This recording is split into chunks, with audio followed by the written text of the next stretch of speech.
City Council meeting to order. If everyone could silence their cell phones, just double check that. All right, please rise for the Pledge of Allegiance. Allegiance to the flag of the United States of America and to the republic for which it stands, one nation, under God, indivisible, with liberty and justice for all.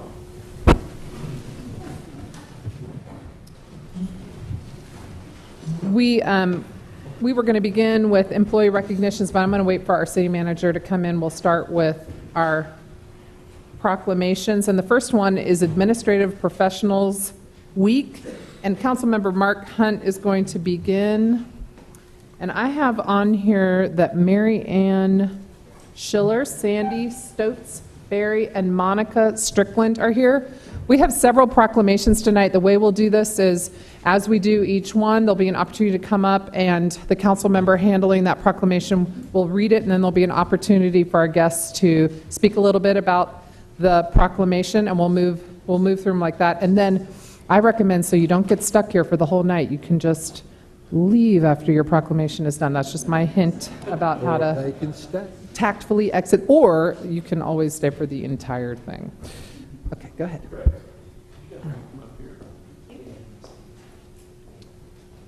So this proclamation is regarding administrative professionals, and I'm going to read it in just a second. But I want to just say how much I appreciate the work that you guys do in your respective roles in the community. I know that city government relies extensively, not just internally, on folks that play these roles, but in all the partnerships that we have throughout the community, in the private sector and public. So I know all of us on council appreciate it. So I'm proud to read this proclamation. Whereas administrative professionals play an essential role in coordinating the office operations of businesses, government, educational institutions, and other organizations, and whereas the work of administrative professionals today requires advanced knowledge and expertise in communications, computer software, office technology, project management, organization, customer service, and other vital office management responsibilities. And whereas the Administrative Professionals Week is observed annually in workplaces around the world to recognize the important contributions of administrative support staff and is sponsored by the International Association of Administrative Professionals. And whereas Administrative Professional Week 2014 is focused on honoring the office professionals who make offices work, reflecting the integral and central role that office professionals play in modern business. Now, therefore, I, Esther E. Mannheimer, Mayor of the City of Asheville, do hereby proclaim April 20th through 26th, 2014 as Administrative Professionals Week. Thank you so much. Thank you. We'd love to have comments if you'd care to make them. We just want to thank, on behalf of the Land of the Sky chapter of the International Association of Administrative Professionals, we would like to thank you for this proclamation and recognition. And if any of your administrative professionals would like to attend our meeting on Thursday, we meet at 5:45 at Arden First Baptist Church this Thursday. Thank you. Thank you. Thank you. All right, the next is the National Community Development Week. Gary, we bumped, okay, you got it. And Jeff Stottinger, if you're here. Oh, all right.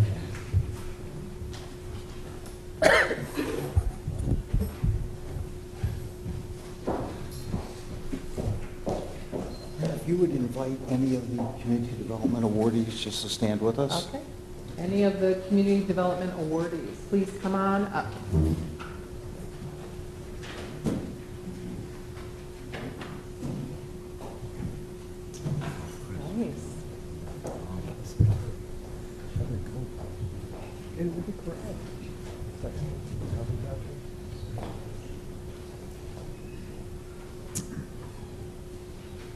Are we waiting for Scott?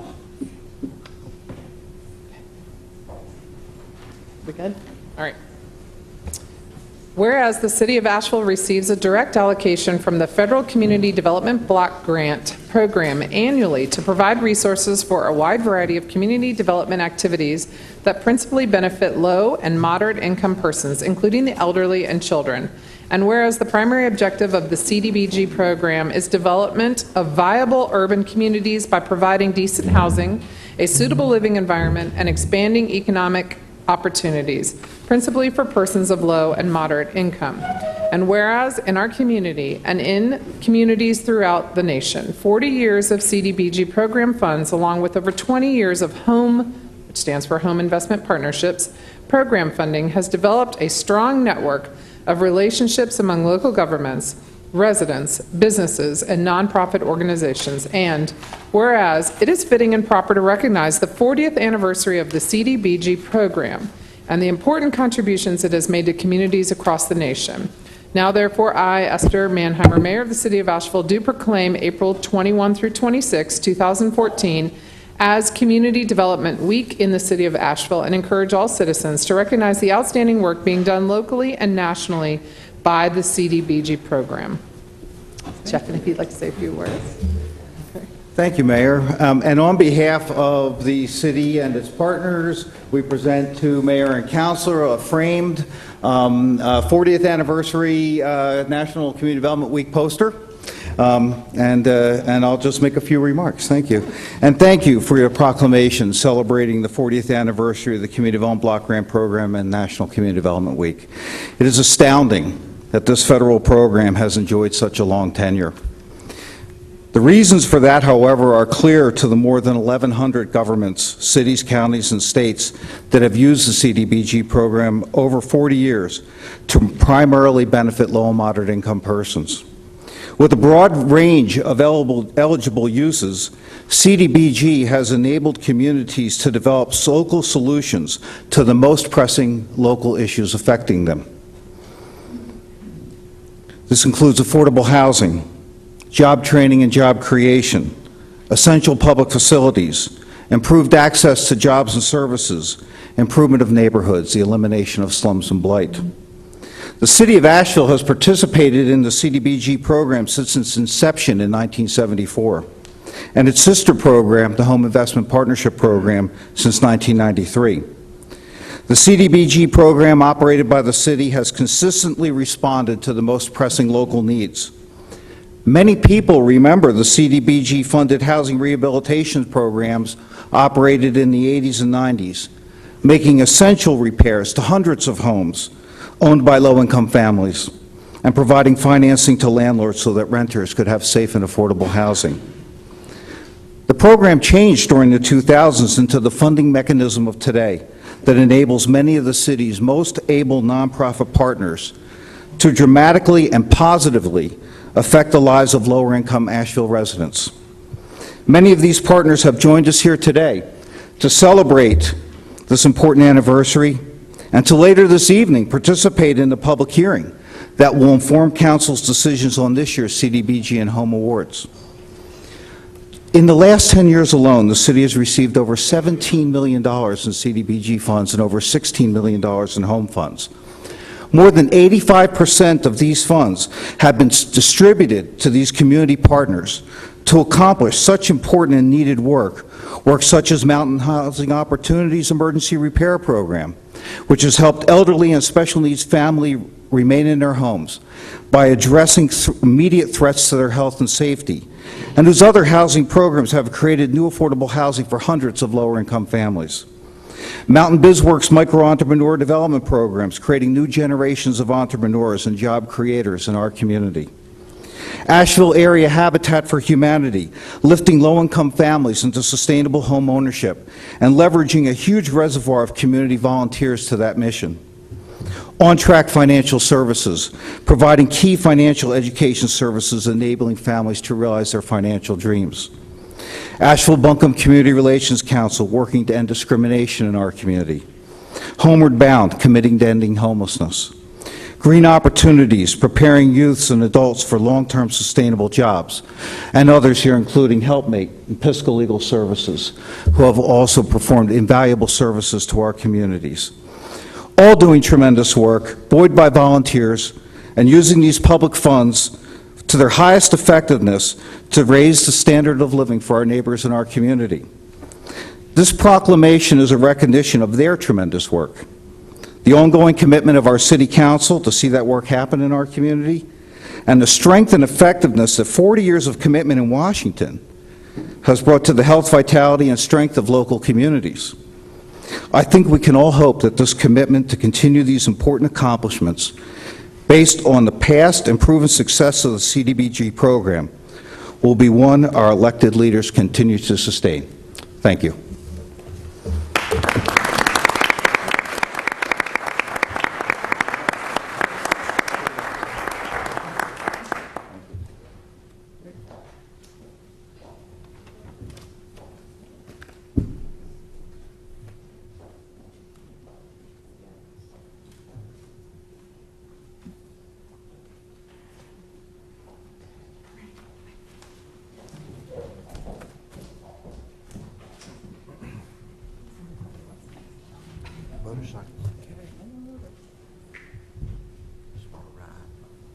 In no particular order, we will now do Motorcycle Awareness Month, and that is Councilmember Jan Davis. If you are here for that proclamation, please come forward.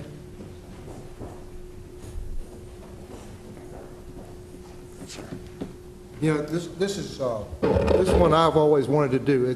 These guys have been coming here before I was ever here, and you do very important work, especially this time of year when we start seeing the warm weather, and there are more motorcycles on the road right now than there have ever been, and these guys do some really seriously important stuff in making motorists and everybody aware of motorcycles, motorcycle safety.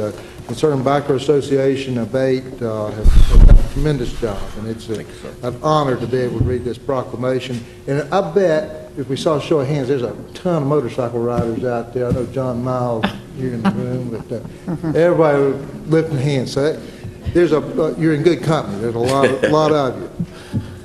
This proclamation says, whereas the statewide Motorcycle Awareness and Rider Training Program was designed to enable the Concerned Bikers Association, CBA, to work with the membership and the community to expand safety and awareness to the rider and the motorist, and whereas CBA ABATE of North Carolina is the oldest motorcyclist rights organization in our state, and whereas CBA strives to educate the average citizen, the legislators, the law enforcement agencies, and motorcyclists on the true facts of motorcycling while lobbying for the efforts of all the motorcyclists in the state, and whereas CBA members are available to give presentations in high schools and before groups and organizations to educate average citizens about sharing the road with motorcycles.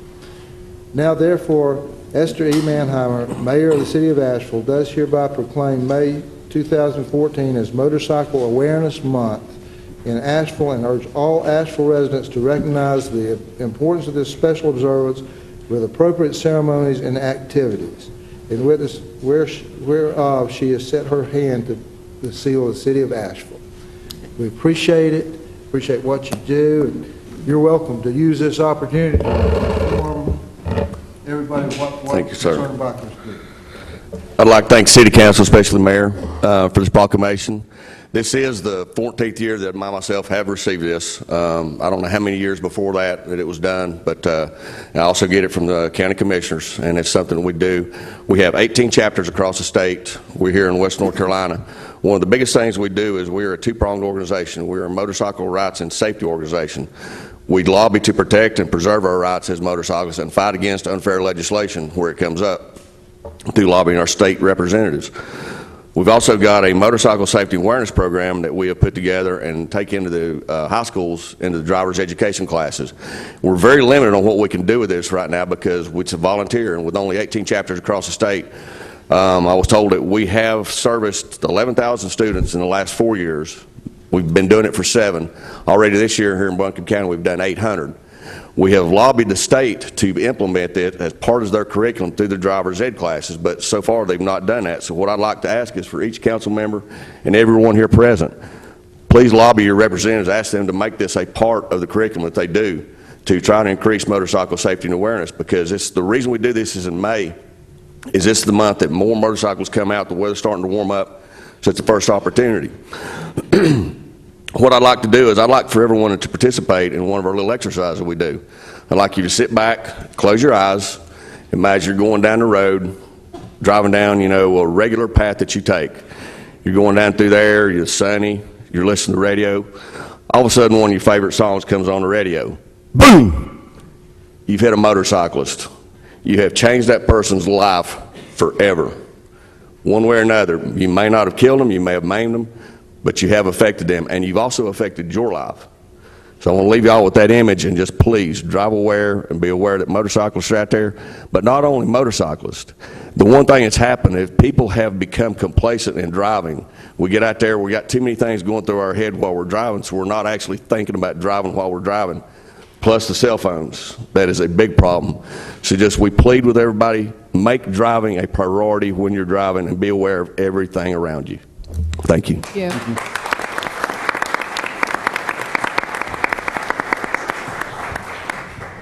Okay, next we have National Drinking Water Week, and I have on here Ivan Thomas, if I'm saying that right.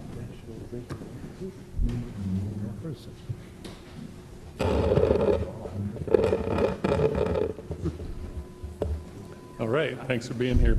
I probably don't need to tell anyone in this room that sometimes we take our water too much for granted.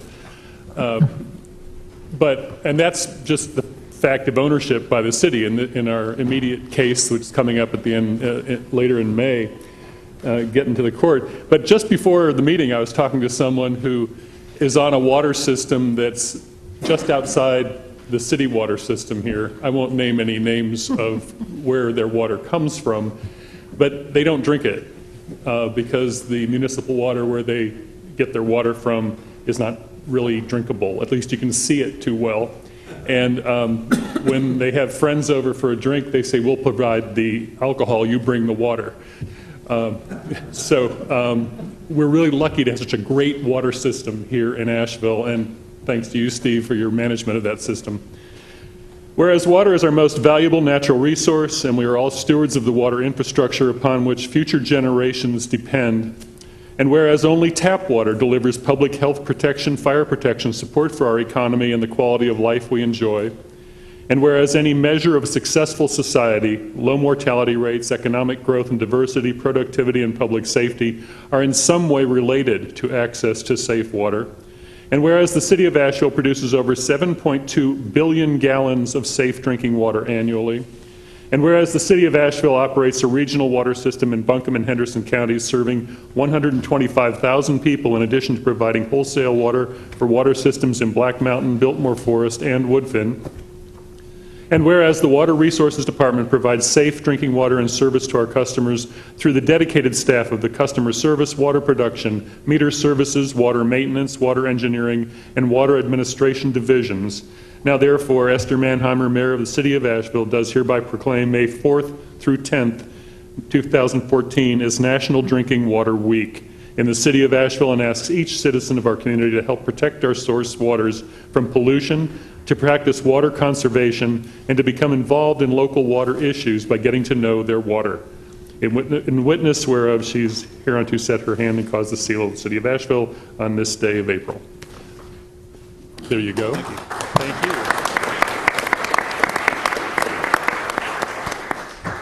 Thank you, Council, and thank you, Ms. Mayor.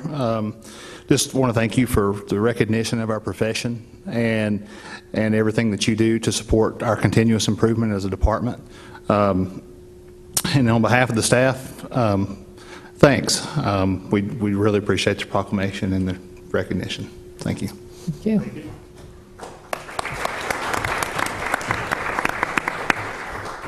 Okay, the next proclamation is Nurses Week, and I have Karen Olson, Kathy, I'm not going to say this, Guvet, Stephanie Whitaker, Jenny Raviota, and Cherry Odom. You all can correct my pronunciation there.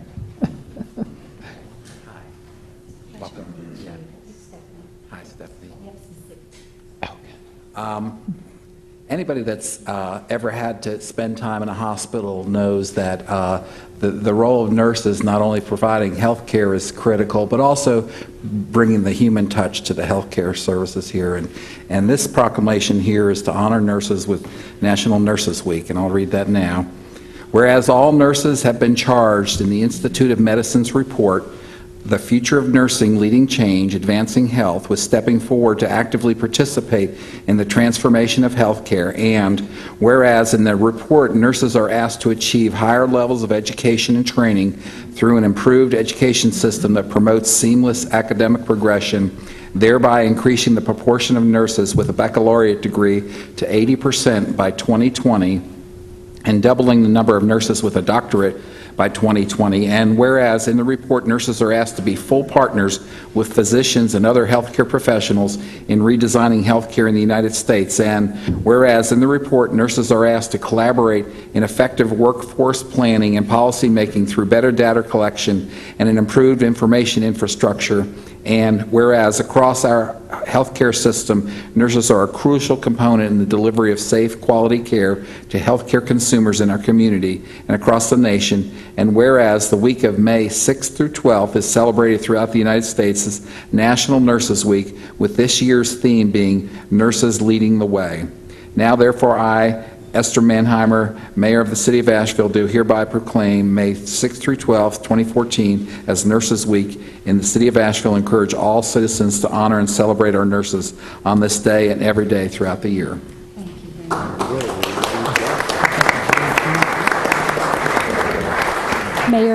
Mayor and Council, thank you so much on behalf of the nurses at Mission Hospital, which number over 2,300. We appreciate your recognition. We thank you for the proclamation, and we hope that no motorcycle accidents bring anyone in or lack of drinking water. It's a pleasure to be here. Have a great day. Thank you.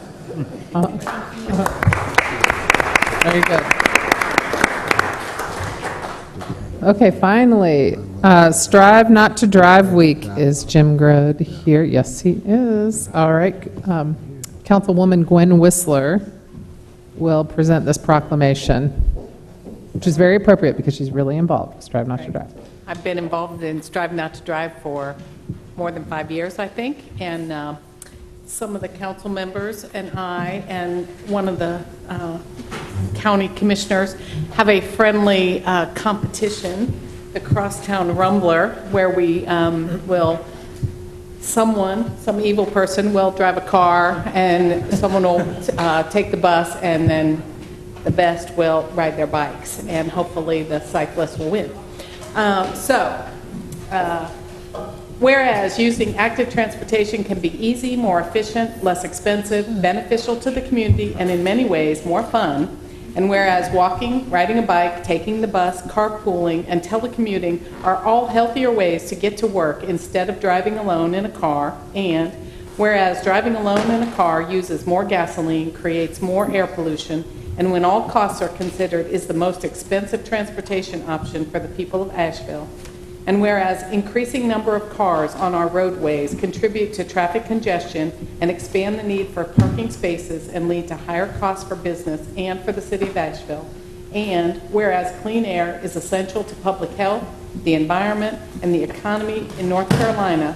And whereas the city of Asheville, Land of Sky Regional Council of Government, the University of North Carolina, Asheville, the Asheville Buncombe Bike and Pedestrian Task Force, the North Carolina Division of Air Quality, Blue Ridge Bike Club, and Asheville on Bikes are all working together with businesses and to help all citizens strive not to drive. Now, therefore, Esther E. Manheimer, Mayor of the City of Asheville, does hereby proclaim May 1st through the 25th, 2014 as Strive Not to Drive Week in the City of Asheville, and calls upon all citizens to observe the week with appropriate ceremonies and activities that promote healthier transportation options. In witness whereof, she sets her hand and causes the seal of City of Asheville, North Carolina to be affixed this day of 22nd of April. Thanks, Jim.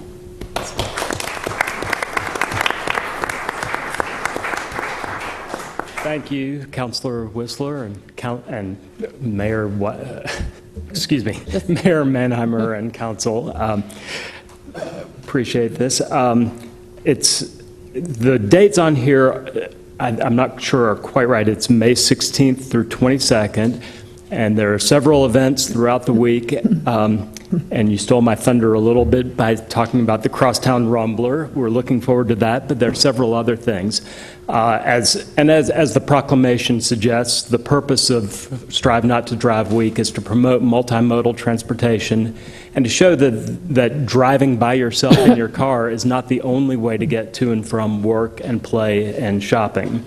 So we have a number of events, including the Crosstown Rumbler. We'll have some commuter stations for cyclists, transit, and walkers to get breakfast and goodies. And I especially want to point out the Workplace Challenge, where we're having businesses sign up to see who can have the most employees get to work by some means other than driving their car alone during this week. And finally, I want to encourage everybody to go to www.strivenottodrive.org to find out more about the week and the events that we're having. Thank you. Thank you. All right, now to circle back, we missed our employee recognitions, and we're ready to do those now. Thank you very much. What I'd like to do at this time is call on David Bailey from the United Way to come up, along with Chief Anderson, William Anderson, Police Chief. And this is going to be recognition of the caring and generous support of city employees in the United Way. We also, David? Good evening, Mayor, council members. Thank you for allowing us a few minutes on your agenda. Let me introduce Rich Cairo on our staff, who works with the Public Services Division and knows the employees and the leadership of the city very well. He encourages some of their outlandish behavior to support our activities. So he's going to talk a little bit about the great job they've done last year for United Way and therefore the community. Rich? Thank you, Mayor. Thank you, council.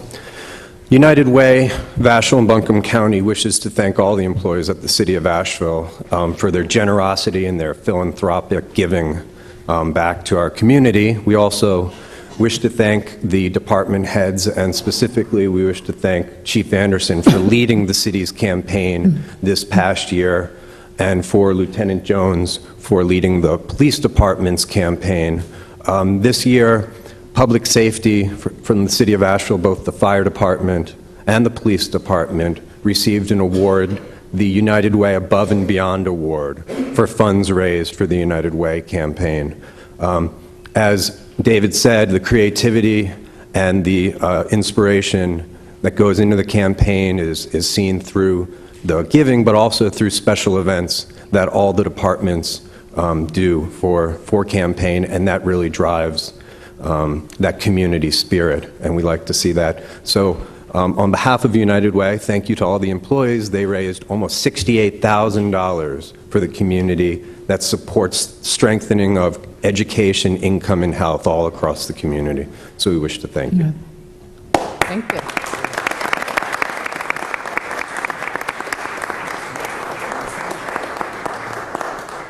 Also wanted to add that Mr. Schoaf will be leading the campaign for the city this year, and we wish to thank him as well. All right. Thank you very much. Thank you, Richard. Very good. Okay. All right. Now we're to the portion of the agenda where we take up our consent agenda, and just a couple of house cleaning items here. First, I need a motion to continue item C. So moved. Second. And this will be continued to the May 13th, 2014 agenda.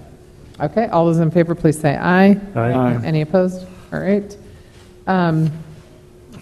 And the second is that item H, a resolution authorizing a 60-day extension to the Pack Place Education Arts and Science Center, Inc. lease will be pulled and considered as a separate item. So moved. Well, we can just informally pull it. M as well. And That's the FDA regulation. And item M. All right, so do I have a motion to approve the consent agenda without items C, H, and M? So move. Second. Okay. Is there anyone wishing to make public comment on the motion? No. Okay. All those in favor, please say. Oh, you have one.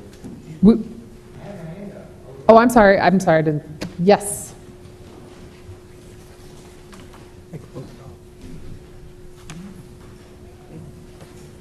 And this is the motion to approve the consent agenda without items C, H, and M. Okay, I misunderstood the agenda. I thought you were doing. We're going to do H and M in just a minute. Okay. Okay. All right. All those in favor, please say aye. Aye. Any opposed? All right. Let's do the resolution, item H. The resolution authorizing a 60-day extension to the Pack Place Education, Arts, and Science Center, Inc. lease. Move approval. Second. Okay. Anyone wishing to provide comment on the motion, which is to approve item H on the consent agenda? Yes, Mr. Michaelov. Please, for any of you wishing to make public comment, please state your name, and you'll have 3 minutes to speak. Maggie will keep the time. Thank you. If there are some others here willing to give up time? If three people, is it three? 3 people want to yield their time to the speaker, you can have up to 10 minutes. And anyone who yields their time, you're giving up your time, your ability to speak. I saw 3. I think I saw 4, actually. You don't have to overcommit to it, but 3. Okay, if you could grab that microphone maybe and... Give out a piece of candy. Or you could, okay. Excuse me. My name is Ken Michaelov. I live at 325 Stratford Road, Asheville, North Carolina. The City Council should consider to abandon the idea of a direct lease between the city and the Asheville Art Museum and continue the existing lease between the Pack Place Board and the city for another 10 years for the following reasons.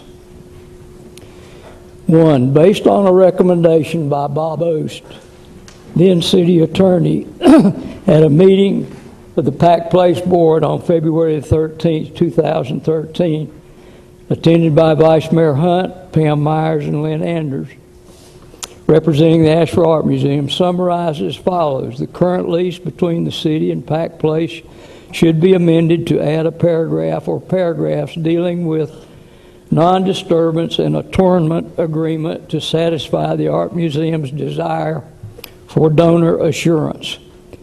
This entire matter could have been stopped that day at that board meeting and saved the city thousands of dollars in cash, legal fees, staff, and council time. But it was not stopped. In fact, Vice Mayor Hunt and the Art Museum ignored that advice, and at the Pack Place board meeting denied it ever took place. The only reason the Asheville Art Museum has given for a direct lease is that their donors are requesting this be for donating reasons. As stated, Oast gave an easy way out over a year ago. Oast's opinion didn't satisfy Vice Mayor Hunt or the Art Museum. Of the 2 major donors and potential donors to the Asheville Art Museum Capital Fund Drive, the TDA and the Culture and Recreation Authority, none are requiring a direct lease. Point is that the Art Museum is in a partnership with Pack Place. It's not that they need a direct lease for the reason given, because that can be solved simply by taking Oast's advice. The real reason the Art Museum wants a direct lease are they don't like to be one vote on a board of 15. All other partners have one vote. They don't like following rules and policies of the Pack Place Board and the Management Committee, of which they're a member. They don't want their construction supervised by the Pack Place Board. And they don't want to be controlled. The City Council should not be a party to undermining the Pack Place corporate partnership structures and or try to bully the Pack Place Board into doing something that has major legal consequences for the Pack Place Board members, that being the requirement to fulfill their fiduciary responsibilities. That board can't just give away a revenue of several $1,000,000 to satisfy the City Council and the Art Museum because of an erroneous default letter written by the city manager. Secondly, council should abide by the legal review of Gary Jackson's letter by Mary Robinson, attorney for Pack Place. In summary, Pack Place is not in default, and if the city pursues such claim, the city is liable to pay Pack Place several $1,000,000 in accordance with Section C, 14C, page 5. Third item, council would not want to be a partner with Pack Place, with the Art Museum. They have violated numerous provisions of the Pack Place bylaws and the partnership agreement, and they could be terminated and asked to vacate Pack Place premises by the Pack Place Board immediately if the Pack Place Board wanted to take such action. I provided the Pack Place Board detailed information on this prior to their meeting April the 9th. Item 4, as it stands now, Pack Place has a lease with the city to provide space to the Art Museum, the Coburn Museum, and the Wortham Theater. Over several years, the city has given the museum $20,000 for various items related to development, and the city budgeted a 2-cent tax increase to give the Art Museum $2 million in fiscal 14 for an HVAC system in the Pack Place building. The city gave Pack Place $284,000 several years ago for the chiller cooling tower. This was for all the tenants. That has been the city's contribution. The county has contributed to the operations of Pack Place approximately $400,000 annually. The changes the city is contemplating with the direct leasing resolution with the Art Museum and the Dial Wortham Theater will increase the city's involvement in time and tax dollars in a major way as follows. The $2 million for the HVA system. I estimate roughly $200,000 in staff time for supervising construction and administering the leases. $1 million to meet code requirements for new ownership of the building and construction involving a major portion of the building may be required in order to bring the building up to code.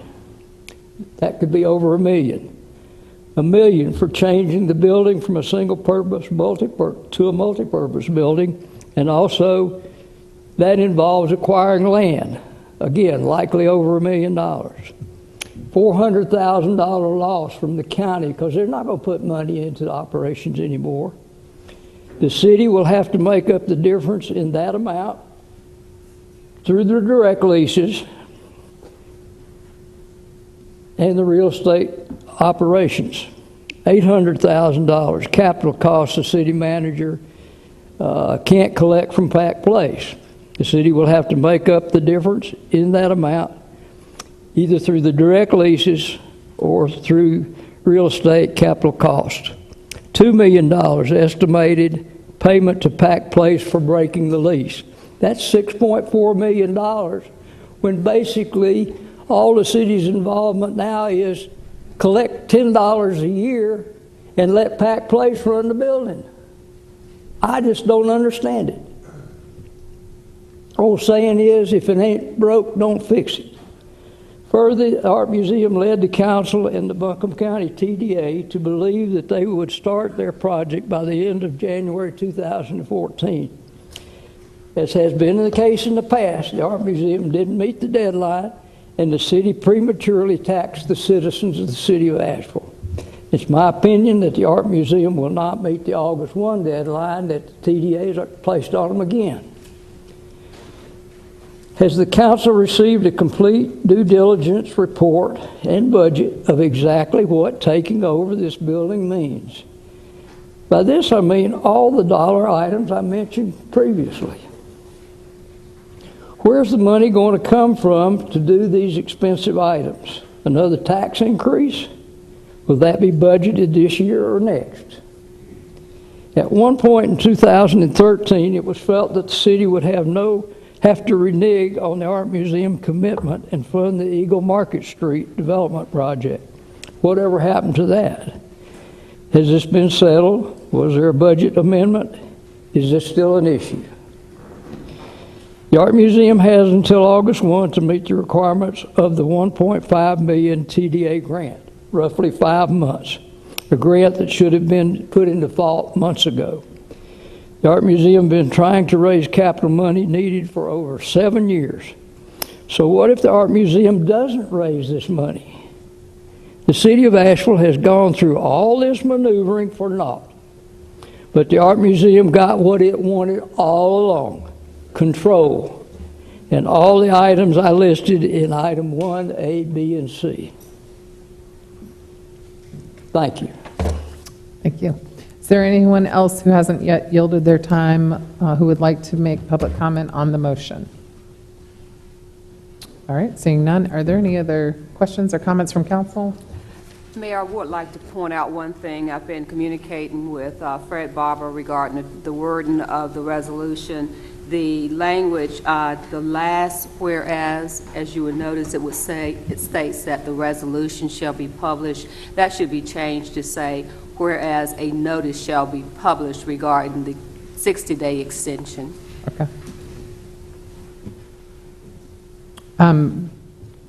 Would you like to note in your motion that the motion is to approve the item as amended?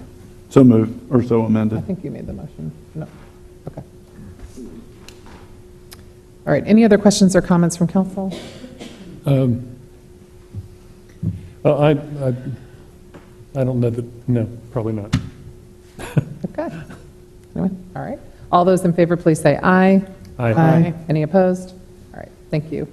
All right. The next item is, that we need to circle back on is item M, resolution. This is on the consent agenda. Resolution in opposition to new FDA regulations for farmers.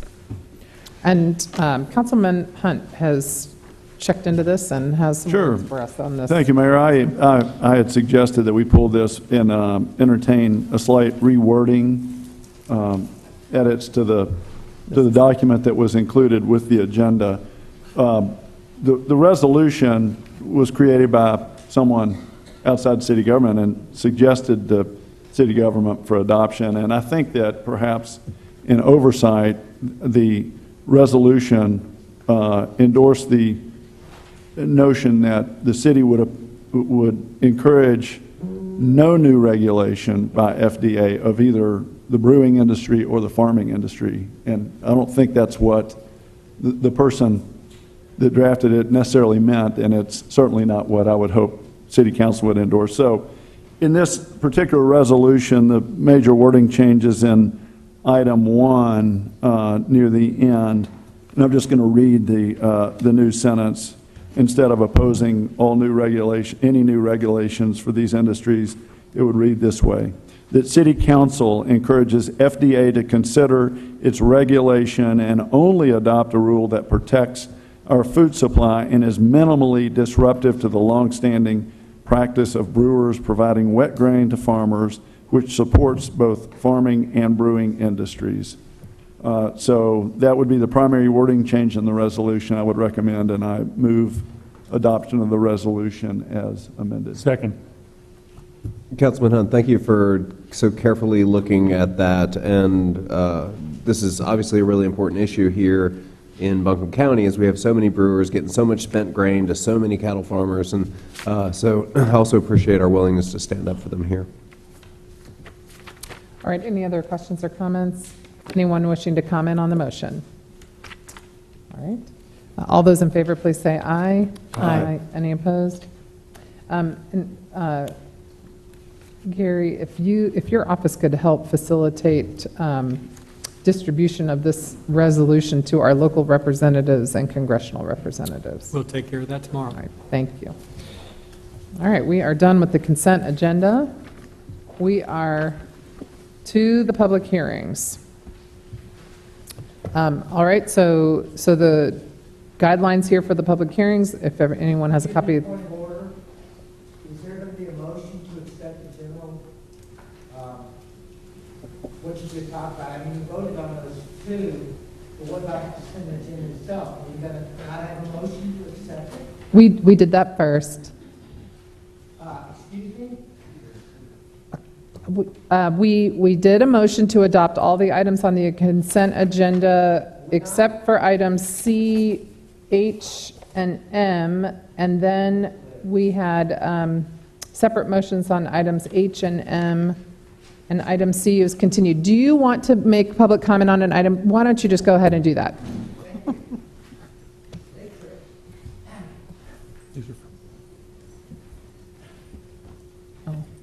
Brother Christopher here, City Council, Madam Mayor.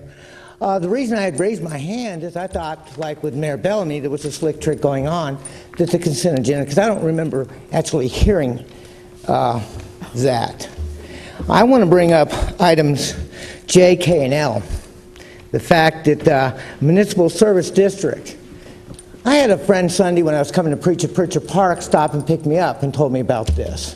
Interesting that under the Municipal Service District, that allows you to tax without referendum, according to statute, according to what my friend said, who is a reporter, by the way. So I want to make sure that the people here understand, and the people watching, that when you agree to that, you basically allow to tax them without having any voice from them. Oh yeah, I caught. It's interesting also that under Mayor Bellamy, we had the Pledge of Allegiance, and I've been sitting here paying attention, but I don't remember any invocation. I guess God is out of our government now. Because when you pull slick tricks, it really proves it.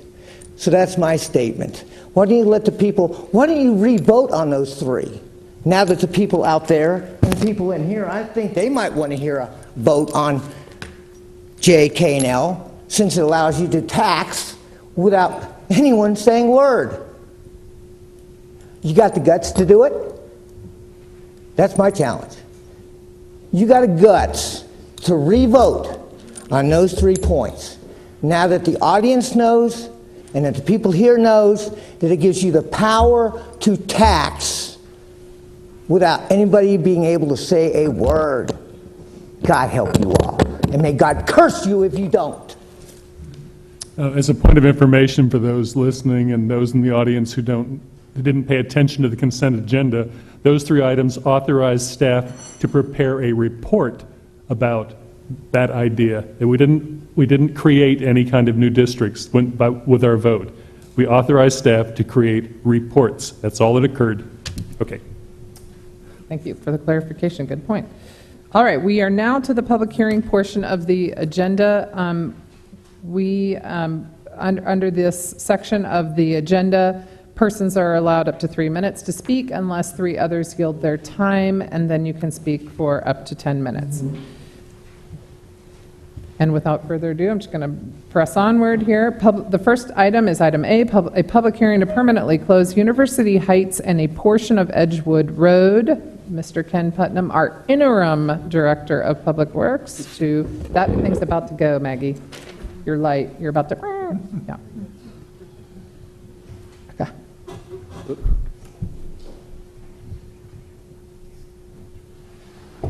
Good evening, Madam Mayor and City Council members. This first action is for you to consider the permanent closing of all of University Heights, which is highlighted in yellow, and also a portion of Edgewood Road, which is highlighted in red. Both of these streets are fully contained in the campus of UNCA. Now, to make everybody clear, even though we're using words like permanently closed, there is no idea that the roads are going to go away. This is simply a manner that we can transfer the ownership and the maintenance of these facilities over to the university. And after 2 years of research, this is the only means that we have been able to find that we could clearly do this as set forth by state law. So the action is really that we're doing is just transferring our ownership and our maintenance responsibilities over to the university. A couple of main reasons that they need this to happen is that there's another state law that allows universities to create their own traffic regulations on their campus-owned and maintained streets without going through the processes that we have to go through as either the city or the state. And also, the second reason, main reason, is that this gives them an opportunity to receive funds from the state in order to maintain and make improvements to these streets that otherwise they would not have the ability to get. And we do have representatives for the university here if you have questions, and that concludes my report. Thank you. Any questions or comments or motion? A question was raised to me by a constituent, which I shared, actually. We're told that the university has no plans to gate these roads, although technically, once ownership transfers, they could gate the roads, I understand legally. Do we have pretty good assurance that the university has no intention of closing them to public traffic? Well, oh, we have several people that would, come on. If you'll just state your name, please. My name's Heather Parlier. I'm the General Counsel at UNC Asheville, so thank you to the Council and Mayor. The UNC Asheville Board of Trustees passed a resolution, and we brought copies for you today if you'd like to see them, announcing the university's plans to not close or otherwise block the roads unless there's an emergency situation or unless we have a prior written agreement with the city. Thank you. That's very helpful. Thank you. Okay. Any other questions? Okay. Do I have a motion? I'll make a motion. Here, let's do this. Let's have our motion, and then we'll open it up for the public comment. That's all right. Yes? You made a motion? I made that motion. You did. Did I get a second? Second. Okay. And if there's anyone wishing to make public comment on the motion, please go ahead. And again, if you'll just state your name. My name is Dave Perkins, and I'm a resident of Jackson Park and a UNCA alumni, and thank you for hearing me. This obviously benefits the university and relieves the city of maintenance of the roads, which is good, and nobody loves the university more than I do. But as a resident of Jackson Park, I share the same concerns that apparently others have, and my main concern is that an email or a resolution by the University Board of Trustees is non-binding, and that's going to provide no insurance of future connectivity down the road years, maybe from W.T. Weaver to Hyannis. Also, I would say that no notification by email is provided to the residents potentially affected by the closure, and what my definition of affected is residents of North Jackson Park, West Edgewood Road, Northern Barnard, and Lookout Road. And a closure like that would, obviously put more traffic on Merriman or a southern part of Barnard, which is a small, currently, side street. And so I would say if there can't be a legal binding a clause in the contract when you pass the property over, I would ask that you vote it down. But ideally, I think it would be nice if the university could have it, but you could somehow make a clause in there that would ensure that the road would always be open. And if, and I would hope that you could provide more expansive notification maybe in the future to citizens, and if you can maybe give more notification to the residents over to the right here that are going to up and right that are going to use this road to potentially get down to WT, and because unfortunately it is a thoroughfare, and so if you can wait on voting for it until maybe more residents are aware of what's going on, that would be great. If you can't, I would hope that you could somehow put that in clause that, the city still has an easement or right-of-way or however it's worded. That's it, and I thank you for your time. Martha, could I ask a question? So it sounds like the concern is to make sure that the road isn't actually physically closed in a way that wouldn't allow people who live around there to be able to get from point A to point B. It sounds like that's UNC Asheville's intention, is to keep that open. It's our intention per this resolution to keep it open. So I'm just wondering if there might be some way to clarify that and codify it even further so the neighbors could have that comfort. Yes, we talked about this extensively among staff. Is there any way that we could put some language in the resolution to state that UNC Asheville will in fact keep the road open?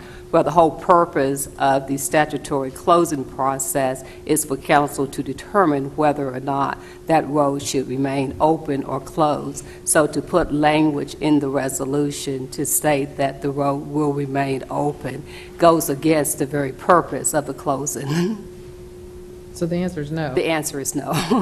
And I would point out, the city already controls the University Heights that goes down to W.T. Weaver. So right now, we're in a situation where they could close the thoroughfare if they so chose to do that. But I can't imagine they would, because it would defeat the purpose of running the university system.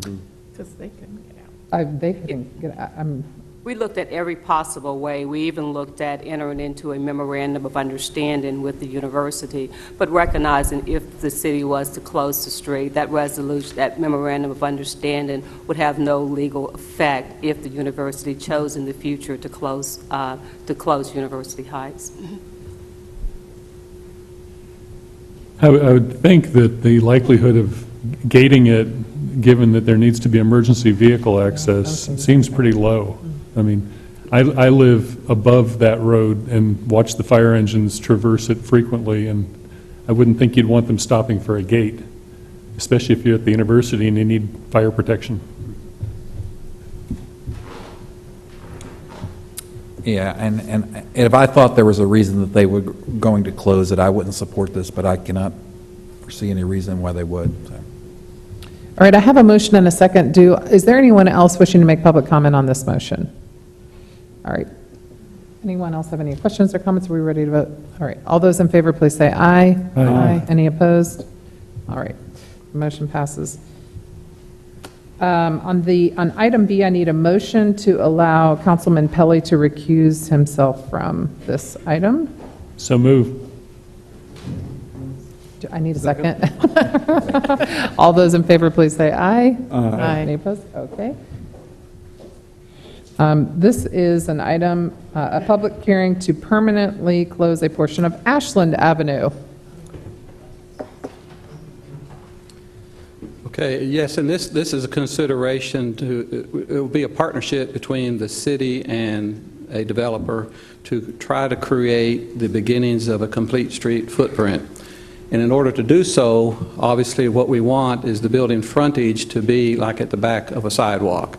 In order to do that in this case, we need to abandon the highlighted portion of the right-of-way that you see. We're blessed on Ashland Avenue to have 100 feet of right-of-way, and that's an awful lot of right-of-way to have in a downtown setting. And we really don't need all of that right-of-way for street infrastructure. And so what we've done to create this abandonment, we've held the face of the curb on the west side of the road as fixed, and we've moved everything over towards the abandonment line that you see. And in doing that, we've created a footprint, a future street footprint that would provide for bicycle lanes in both directions. It would provide for on-street parking in both directions. It would provide for 3 travel lanes and a 10-foot sidewalk. And that would give us that ultimate footprint that we would want. And this abandonment just covers the frontage of the property involved for the future development. And with that, I do have the development team here if you have questions for them, and I will try to entertain any questions you all may have. Do I have questions, comments, or a motion? I move to approve the proposed closure to Ashland Avenue. Second. Okay, anyone wishing to make a public comment on the motion? All right, seeing none, all those in favor, please say aye. Aye. Any opposed? All right, the motion passes. If you could just tap on that door and ask Councilman Pelley to come back in. On the next item, item C, I need a motion to continue this item until May 27th, 2014. Move to continue. Second. All right. All those in favor, please say aye. Aye. Okay. Next item, D, public hearing to consider the Community Development Block Grant and Home Investment Partnership Act Funds Consolidated Action Plan for fiscal year 2014-15. Jeff, you're already there. Looking at and specifically a resolution authorizing submission of the city's consolidated annual action plan for 2014-15 to the U.S. Department of Housing and Urban Development.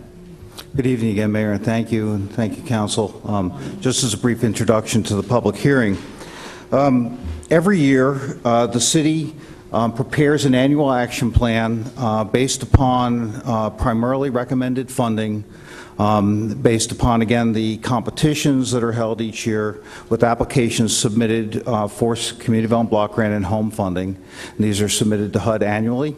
The part of the condition is that these programs comply with our 5-year consolidated plan. We feel that we have, and so applications go before the Housing and Community Development Committee for the CDBG fund and for the Asheville Regional Housing Consortium for the home program. This year, we have $1,174,000 of CDBG funds available, and we have $1,195,779 of home funds available. The city takes 20% of CDBG funds for administration, 10% of the home funds for administration. They pay the cost of staff and the associated costs with administering these programs. With that said, a total of 17 CDBG programs and 11 home programs are recommended for funding this year from that allocation. As I mentioned, these allocations and these recommendations are consistent with the 5-year consolidated plan currently in effect. One of the interesting notes of this is that these proposed programs, if successful, will leverage significant funds apart from and in addition to the CDBG and home funds. The CDBG allocations would leverage almost $5 of other funding to support those programs. And if all of the home programs recommended for funding were funded by other partners, they would leverage $25 for every $1 of home funds. So as you can see, our partners use these funds as a small but significant portion of their total program, and rarely is a program or a project funded solely by CDBG and home funds. If successful, again, these projects will assist in creating 254 new affordable housing units, improving 28 housing units, and helping an additional 157 households who are experiencing homelessness become housed. They would also benefit 2,500 low-income city residents through homeless services, financial counseling, small business assistance, and other needed services. I'm certainly happy to answer any questions. I will note that no comments were received by the deadline in writing. All right, any questions, comments, or a motion? Mayor, I just want to take a moment as Chair of the Housing Community Development to thank staff for being so helpful through this process, receiving applications, providing reports on the applications to be able to help us make our decisions. When our HCD committee comes together, Councilman Pelley and Councilman Bothwell and myself, to make these decisions, we have all that kind of institutional wisdom and interpretation that's really helpful. Over at the Home Consortium side, which is folks from Madison and Transylvania and Henderson and Buncombe counties and some of the municipalities within them, we spend a lot of time trying to understand these projects and how they're coming forward and how we're going to be able to do the most with the money that we're given. And so I'm grateful to the council members for their patience and deliberation through this, as well as the members of the Home Consortium. And above all, to the folks who are going to be out there building these affordable housing units and doing emergency home repair and doing job training, and the folks in the community who are coming to us saying, hey, we're going to leverage these dollars 500% over what you're given, or 2,500% over what you're given, because these missions are so important, and we are one partner in this web of supportive partnerships that's going to be able to help make this stuff happen. So I wanted to express that gratitude, and with that, make a motion to approve the CDBG and Home Fund recommendations as written in the staff report. Second. All right. All right, I'm going to open it up for public comment. If there's anyone here wishing to make public comment on the motion, please go ahead. Nope. All right, we will close the public hearing. All those in favor, please say aye. Aye. Any opposed? Okay. Thank you. The next item is a public hearing to consider a signage plan for Asheville outlets located at 800 Brevard Road, Asheville, North Carolina, a.k.a. the Biltmore Square Mall? Yes, okay. Formerly known as, I should say. That's right. FKA. Mayor Mannheimer, members of council, Section 7310 of the city's Unified Development Ordinance sets forth a process in which the city council, at its discretion, can approve a signage plan for certain types of development that is different from the signage that would be allowed just using the strictures of the ordinance. One of the types of developments for which this is allowed is commercial developments containing 5 or more acres in size.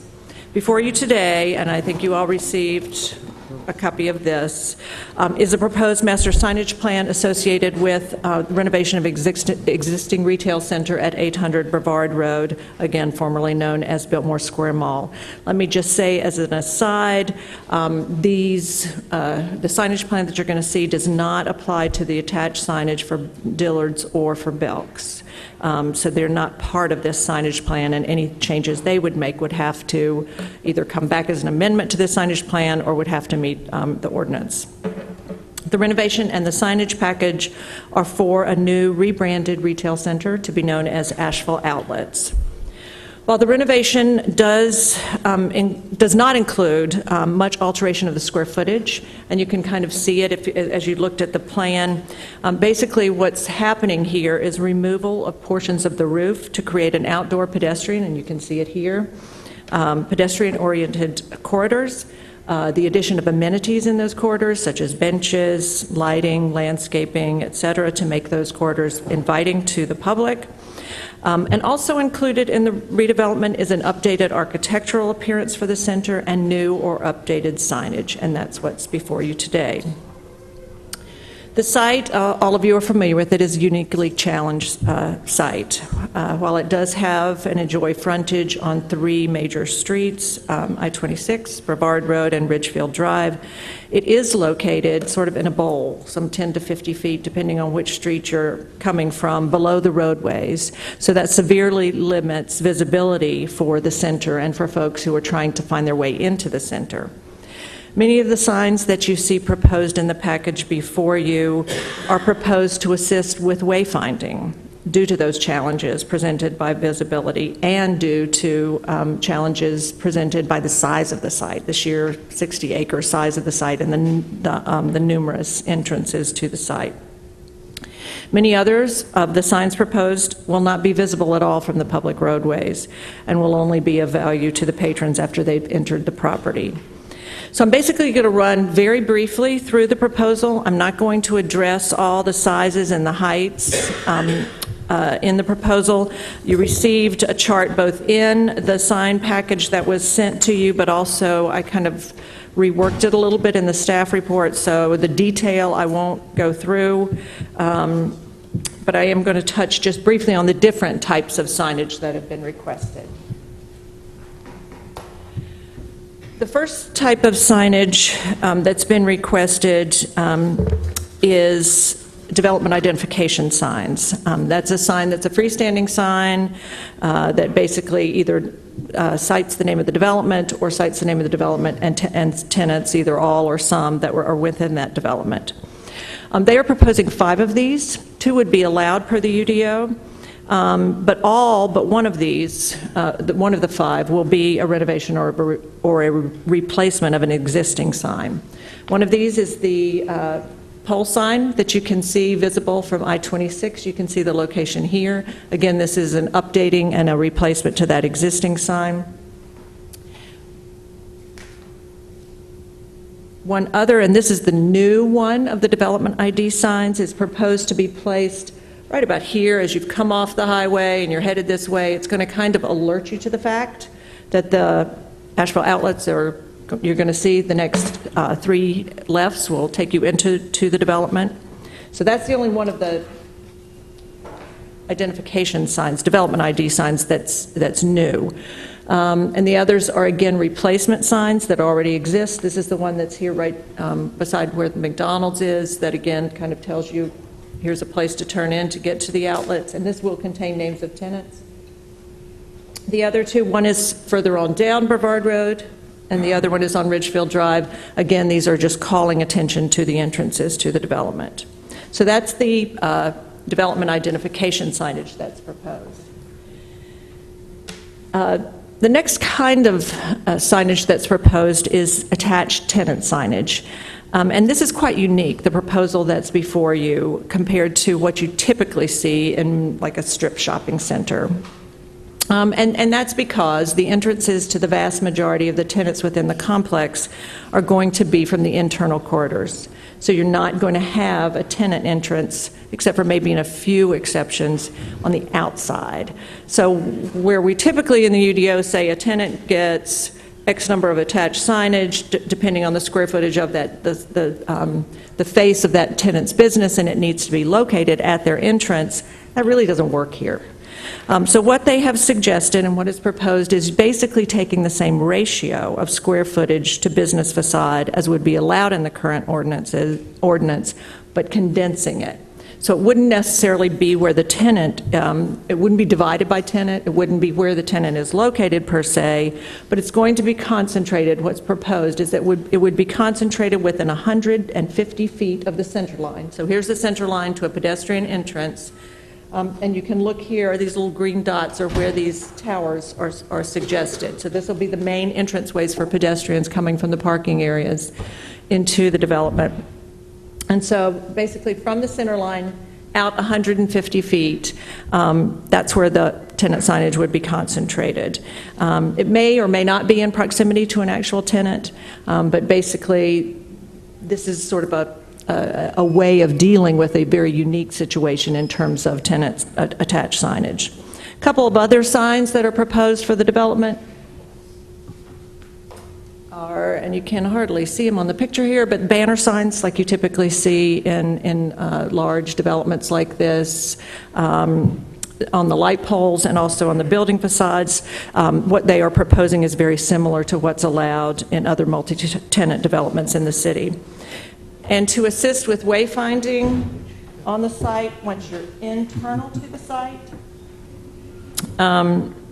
they're proposing, and 4 exist already, but they're proposing 6 different directional signs internal to the site. You're really not going to be able to see these from, because of the out parcels and the vegetation around the site, you're not going to be able to see these external to the site. This is once you get into the site, it's going to tell you which way to go.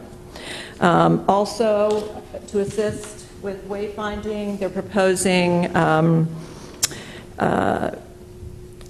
parking area location signs on the light poles. This is to help you find your car after you've spent several hours shopping, like you have at airports or amusement parks and things like that. And lastly, and I don't have a picture of this one, actually there's going to be service door identification signs. They're limited in size. So basically there will be service doors on the outside of these. It will only be for employees or for deliveries or things like that. It's very small signs just to assist with that, and I don't unfortunately have a picture of that. The ordinance section that allows for the consideration of signage plans by City Council indicates that the purpose of this particular provision in the UDO is to permit creativity in sign placement and to address issues and constraints associated with topography, pedestrian orientation, wayfinding, and other considerations unique to a subject development. And the ordinance goes on to say council should consider the following things in looking at such plans that are presented to you: the extent to which the proposed plans deviate from the allowances in the ordinance, the rationale for those deviations, the extent to which the signage plans promote wayfinding, business identification, and pedestrian orientation, and the degree, finally, to which the proposed signage addresses the issues unique to the site. While staff does find that there are, and you can see on the chart, fairly significant deviations from the ordinance found in this proposed signage plan, we are recommending favorably this plan to the council for many of the reasons previously addressed. As I've said before, the site is uniquely challenged in terms of visibility. It's very large. It's an unusually large site with a lot of traffic anticipated, which creates a greater need for directional signage both onto the site as well as within the site than you would typically find in a multi-tenant development. Many of the signs are replacement signs, so you're not going to see any change except for an updated presentation. The design of the center, with internal access to the vast majority of the tenants, is also a very unique wayfinding concern and has unique wayfinding needs. And the fact that many of these signs aren't going to be visible for the public way makes the fact that there's significant deviation less of an issue. So city staff is recommending approval of the signage plan that's before you. The developer is here if you have any questions. The signage plans come directly to you. They don't go to P&Z, so there's not a Planning and Zoning Commission recommendation, but staff has received no comments to date on the signage plan. Okay, any questions for Julie? Mayor, I don't have a question, but I would like to make the motion to adopt the package.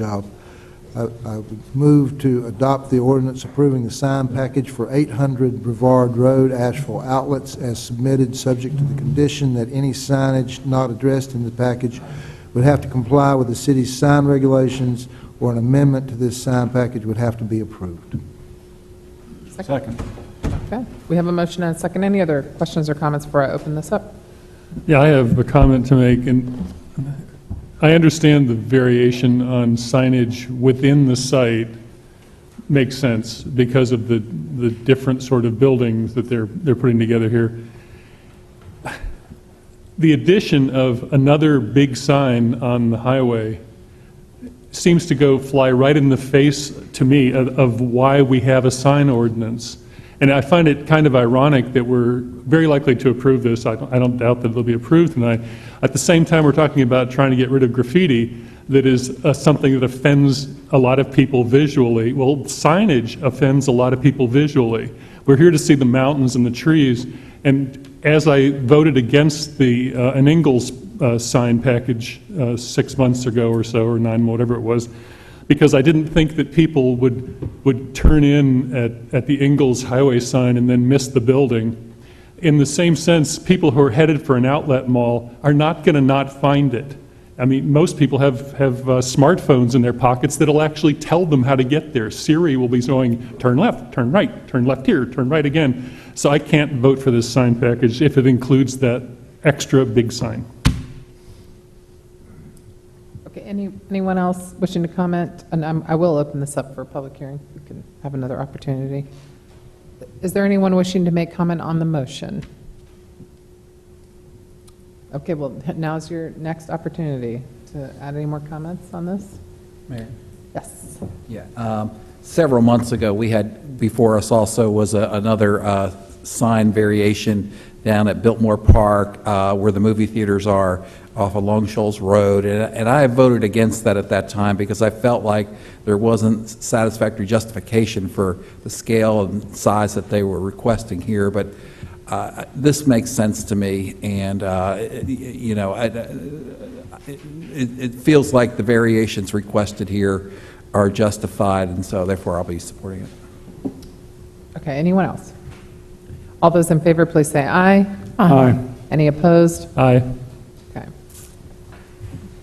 All right, and you're on the next one, too, I see. All right, a public hearing to consider an amendment to the Unified Development Ordinance to remove unnecessarily restrictive and potentially expensive regulatory requirements in the commercial, industrial district, and the industrial district by eliminating landscape requirements where small additions to existing facilities are planned.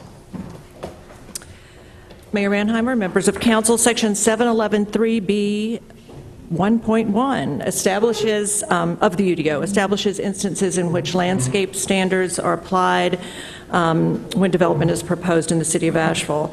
It outlines those instances which require full compliance, as well as those who are subject to lesser levels of compliance. Specifically, there is a provision within that section that says building expansions or additions that are less than 50% of the pre-expansion floor area must meet the landscaping requirements only in the area around the addition, which is parallel to any edge of the expansion area and extending to the property line or street pavement edge.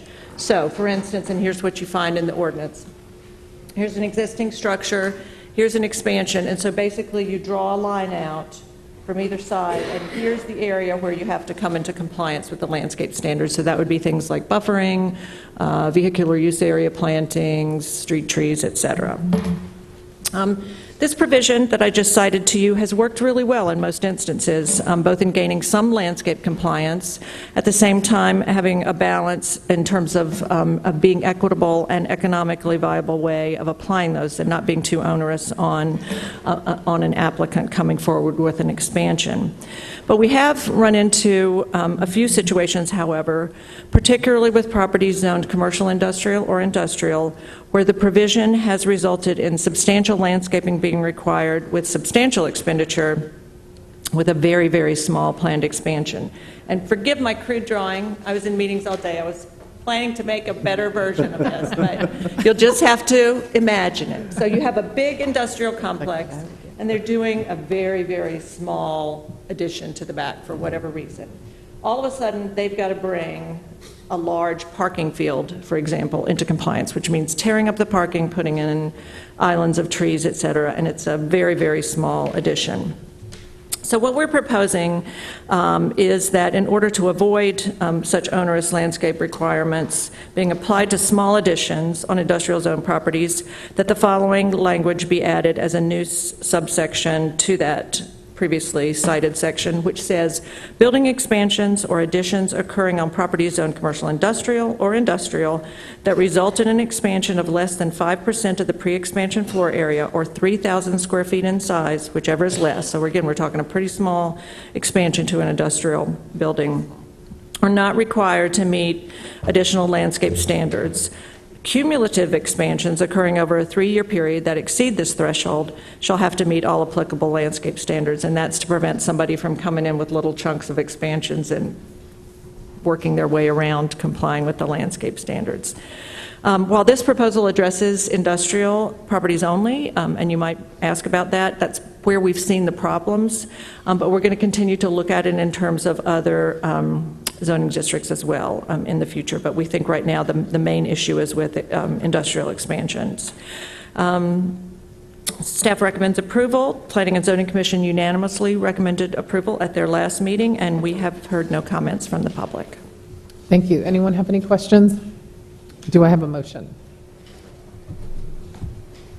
I move to approve the change to the Code of Ordinances as recommended by staff. Second. All right. Anyone wishing to comment on the motion? All right. Seeing none, all those in favor, please say aye. Aye. Anyone opposed? Thank you very much. We have no unfinished business on our agenda, and on to new business. Kathy Ball is going to speak to us about an ordinance amending Chapter 10 of the Code of Ordinances by adding an article on the regulation of graffiti.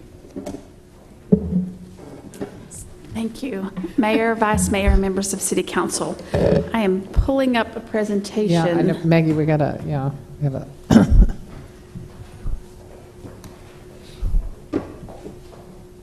Whoa. I'm going to get motion sickness from... Yeah, I'll try to not give motion sickness. So I appreciate the opportunity to be here tonight. The topic of discussion is looking at a graffiti ordinance as well as a graffiti initiative or graffiti program for the city of Asheville. So some people may say, why do cities worry about graffiti? And why is it a problem for cities? We live in a diverse community that has a lot of artists, and we are able to enjoy a lot of art. The reason that graffiti is a problem, even in Asheville, is that it devalues properties. It brings the value of them down. It causes businesses to lose customers. It's the perception that the community is unsafe. There's a cost of removal, and then there's also the negative impact that we are not taking care of our community by not doing maintenance. So that is initially why we're at the point of saying this is something that council wants to look at. So this is not a new problem as it is as it's known by many folks. There's been probably 3 different initiatives that the city has taken up, but most recently in 2007, the city put forth an initiative to remove graffiti on public property. And since that time, we have used nuisance court employees as well as a couple of city staff to accomplish that. And I'll talk a little bit more about that. The other side is the criminal enforcement. One of the things that is just a truth is that it's illegal to go onto someone's property illegally and to mark on their building is just not legal in this state. So there are criminal laws that give us the ability, and law enforcement the ability to regulate that. So in talking a little bit more about the city's removal efforts since 2007, the city has removed over 10,000 tags since that time, tags or graffiti from public property. The city currently spends approximately $90,000 annually for this program. And we utilize a number of community service hours, some of which are folks who have been caught doing graffiti that are used in that program to clean it off. And in looking at the criminal enforcement side up to this point, we do enforce it as allowed by state law. And I don't have to read off the numbers, but you can see the number of arrests that have been made in the past 4 years. So in moving ahead, we've done a lot of research, looked at other cities in North Carolina to say what works. What is the recipe to be able to control this within a community? And what we have seen in common for each of those is rapid removal and immediate enforcement. That the combination of both of those have seemed to make a difference in a lot of communities. So in looking through the research, there is a common thread of saying that graffiti should be removed within 48 hours. There's distinctly a little bit of difference between a tag versus a graffiti, but the research has shown that the removal of it around schools or high traffic areas should be the highest priority for removal. And again, the only viable way to stop graffiti is to remove it, to catch the perpetrators in the act of doing it, and then be able to pursue the criminal system. The city is proposing, and this is where we get into what the proposal is tonight. The city is proposing basically a 3-step process for what we're calling a graffiti cleanup initiative. The first step would consist of immediate escalating civil penalties for the perpetrator. We've talked about the fact that there's criminal penalties available under the current system that we have. This ordinance would allow the city to pursue civil penalties for people caught in the act of graffiti vandalism. And the proposal is that would start tomorrow. The next step, and I'm going to get into detail on each of these, is a 90-day intense cleanup initiative in which there is just all hands on deck. We're going to do everything we can to kind of get the majority of the graffiti removed so that we can get to some kind of a baseline that we can work off of. And then step 3 is a long-term graffiti cleanup plan that would begin October the 1st.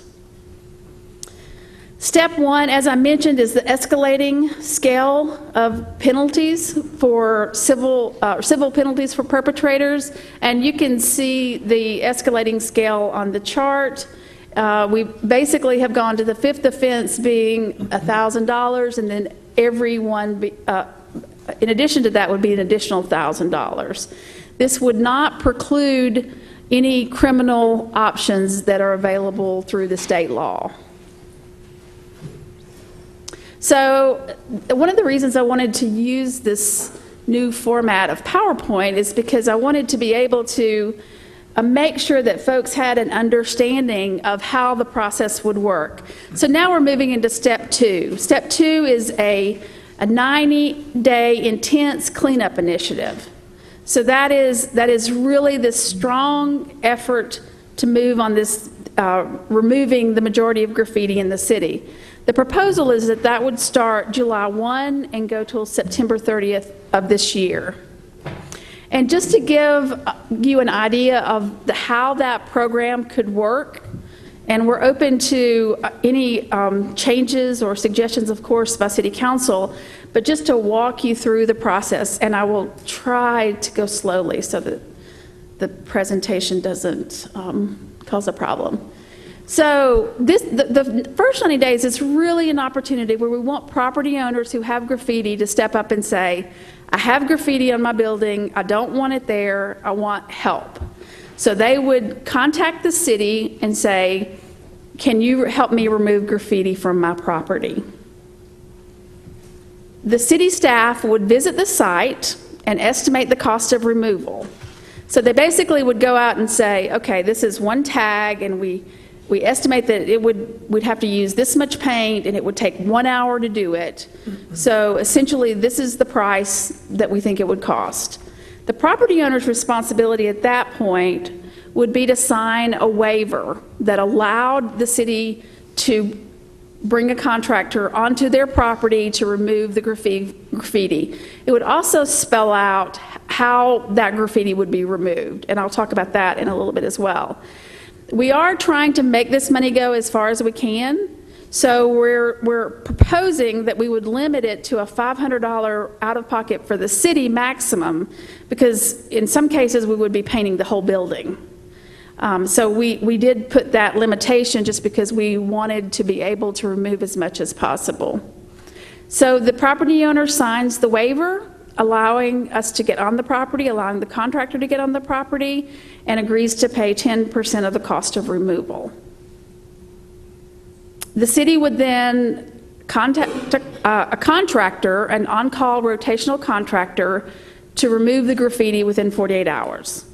So the property owner has contacted the city has gone and looked at it, estimated it, the property owner has signed the waiver and agreed to pay 10%, and then the city contacts the contractor, and the graffiti is removed within 48 hours.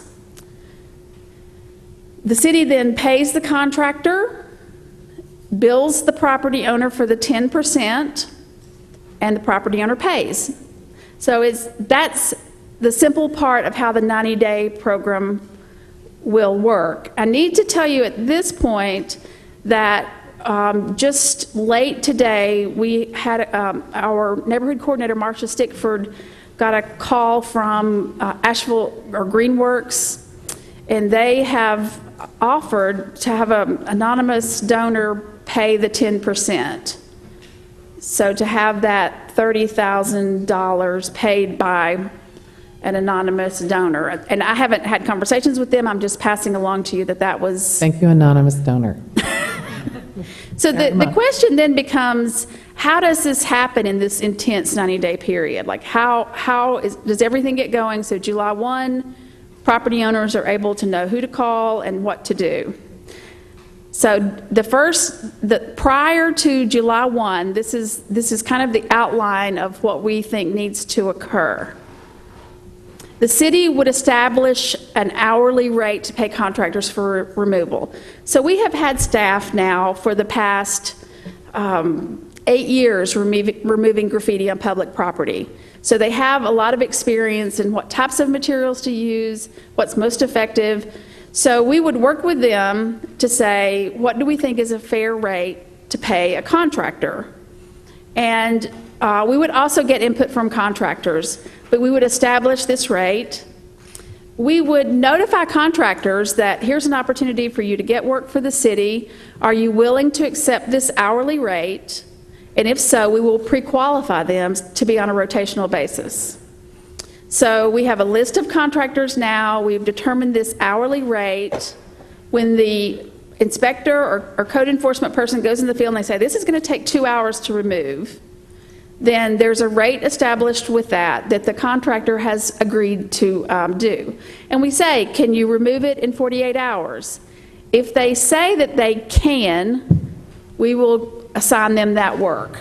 If they say they can't, we will move to the next contractor on the list, and we would provide them the waiver. The city would also establish a 1-800 graffiti removal hotline, understanding that this 90-day period is an opportunity for the property owner themselves to contact us. I'm sure that there'll be other folks who call and say there's graffiti on my neighbor's property, but the real intent is to try to get the property owner to voluntarily agree to have graffiti removed from their property.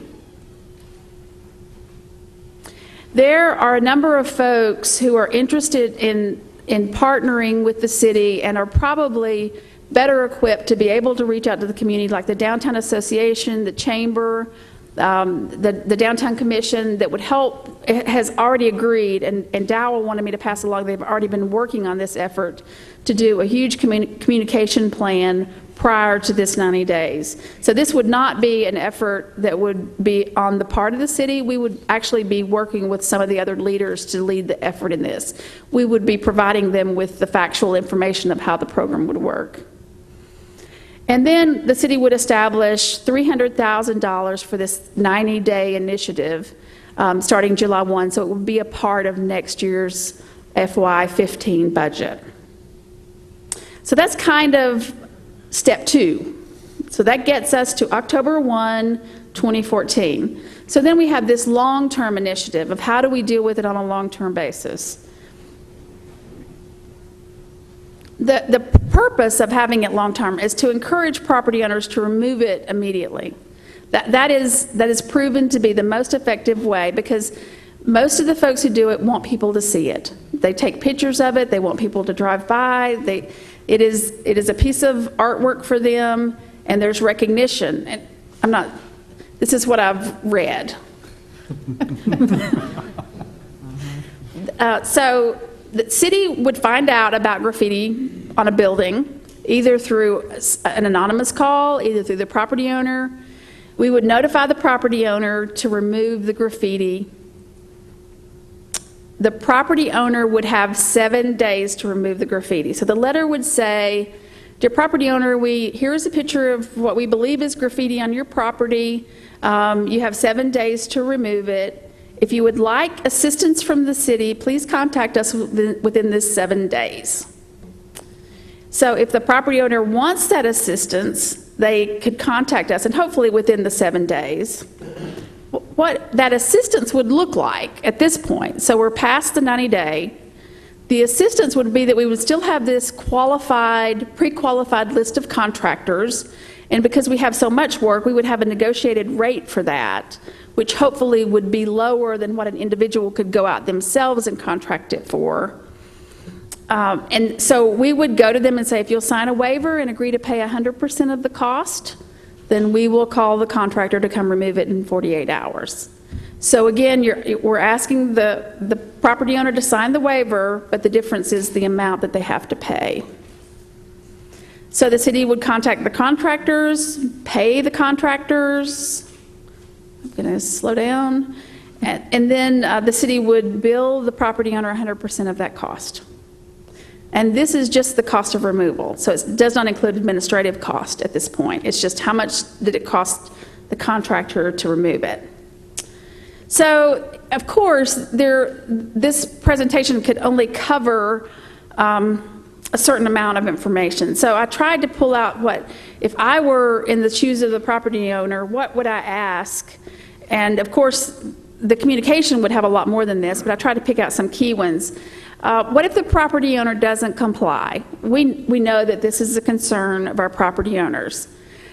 The bottom line is there are no fines in this ordinance for property owners.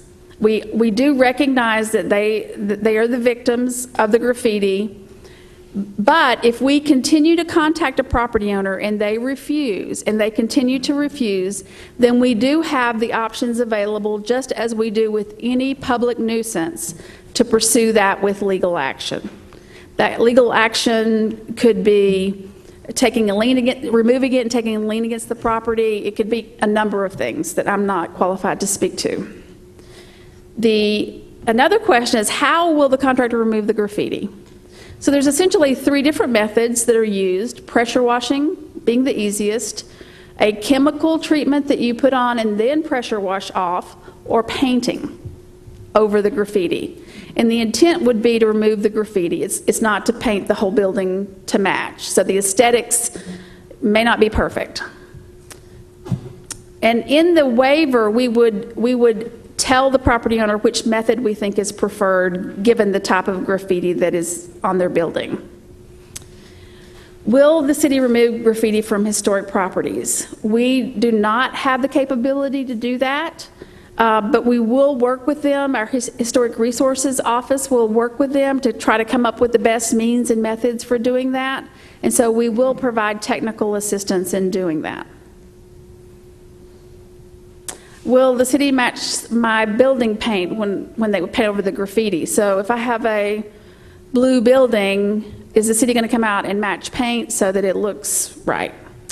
The contractor, the pre-qualified contractors, will be required to stock a standard shade of gray. If the property owner wants the same color, we can make arrangements so that if the paint is available when the contractor shows up, the contractor can use the property owner's paint. So we will have that as an option. So in summary, we are proposing this 3-step process to attack graffiti, including immediate civil penalties, a 90-day intense cleanup initiative that would have a lot of city assistance in it, and then a long-range graffiti cleanup. So we do recognize that there are, and if you don't know, this is the Hunter Banks building, a beautiful mural that was paid, somebody paid to have an artist paint it on there, and you can see that it's been tagged.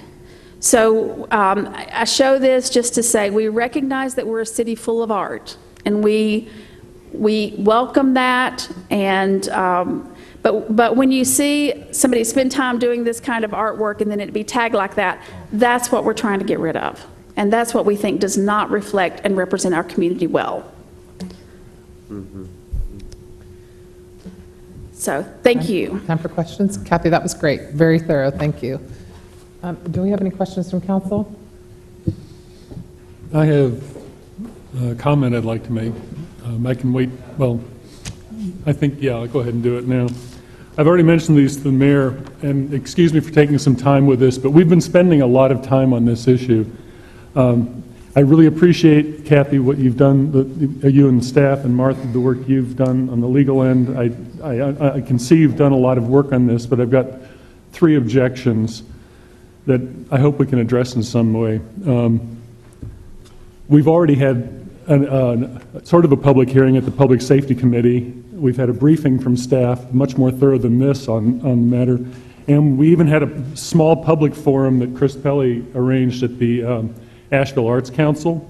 So, and we've gotten a lot of emails and some letters and so forth and some phone calls. Here are the things that bother me about this. First of all, considering the 90-day cleanup, I have trouble with the expenditure of taxpayer dollars to clean up private property. I'm entirely sympathetic with the property owners whose walls are tagged, but maintenance of a building is part of doing business. It's part of maintaining your own home. Taken as a whole, with the $300,000 plus the administrative costs, the cost is closer to $500,000. That's a half cent of our citizens' tax bill, the millage, going toward this. And I voted for a tax increase last year and took a lot of heat defending it as sidewalks, potholes, greenways, bike ped, nothing about cleaning up private property. Last year, we canceled Bell Share because it was costing us the same amount per year. We had to take that out of our budget, and now we're talking about adding back in a $500,000, at least in this one cycle, for that. And it certainly looks to me as a case where taxes from average homeowners are being diverted to commercial owners. So again, we're taking money from the whole community and using it for the benefit of people who own perhaps high-end property. If we do approve this, I would like to add to the $500 cap a cap on the number of instances per owner. I can imagine that on July 1st at 8 a.m., 4 big property owners, say the utilities, who have lots of boxes that have been tagged, could dump on us a bunch of requests and eat up the $300,000 for just a few businesses. So I think putting a cap on how many each owner can claim might help further that spread. I understand the $500 will help spread it. Okay, second, as mentioned in your presentation, catching the perpetrators is the biggest single thing. In the studies we've seen, increasing fines for perpetrators don't have much effect, and they seem to be no more effective than creating public free walls where graffiti people can do their graffiti. But I don't see why we're favoring one relatively ineffective thing over another. Increased fines will reassure some members of the community that we're taking this seriously, but the only advantage I see is that any fines collected go to the schools, and that's good since Raleigh's decided to abandon public education. People who don't intend to get caught don't worry about consequences. That's why the death penalty doesn't seem to deter murder. If you're not going to get caught doing it, you don't worry about the fines. So it's okay, but I don't think that's really addressing it. Third, staff research that was done leading up to this found that in cities across North Carolina, fining property owners has had a very positive effect in getting property owners to comply. Now, I understand that it doesn't seem fair that the victim should have to pay, but the truth is responsible property owners will take care of it, and the fines end up being put on irresponsible property owners. Also, as part of this report, we're told that it has to be removed within 48 hours. And it seems to me that we're designing a very cumbersome bureaucratic process here that's not going to get it removed. It may be removed in 48 hours after an inspector shows up and after we send a letter or all those steps. Why not make the rule it must be removed within 48 hours and then start fining at, say, $5 a day? It's a minimal fine that would not affect the responsible owner or someone who was a day or two over time, but a place like the gas station on Charlotte that we may have to look at for 20 years would end up paying real significant fines. And I really don't see that as part of that, the whole idea of creating this bureaucratic system. Why not have property owners do what I did today? I Googled Asheville graffiti removal. I got 2 commercial places and Asheville Greenworks immediately.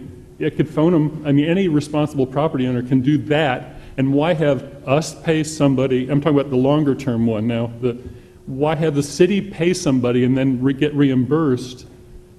Why all that? Why not just, you got to do it. Do it. There's lots of companies that can do it, or you can do it yourself, but do it. So I really can't vote for this ordinance as proposed and this proposal as proposed. Thank you for bearing with me. Any other comments or a motion?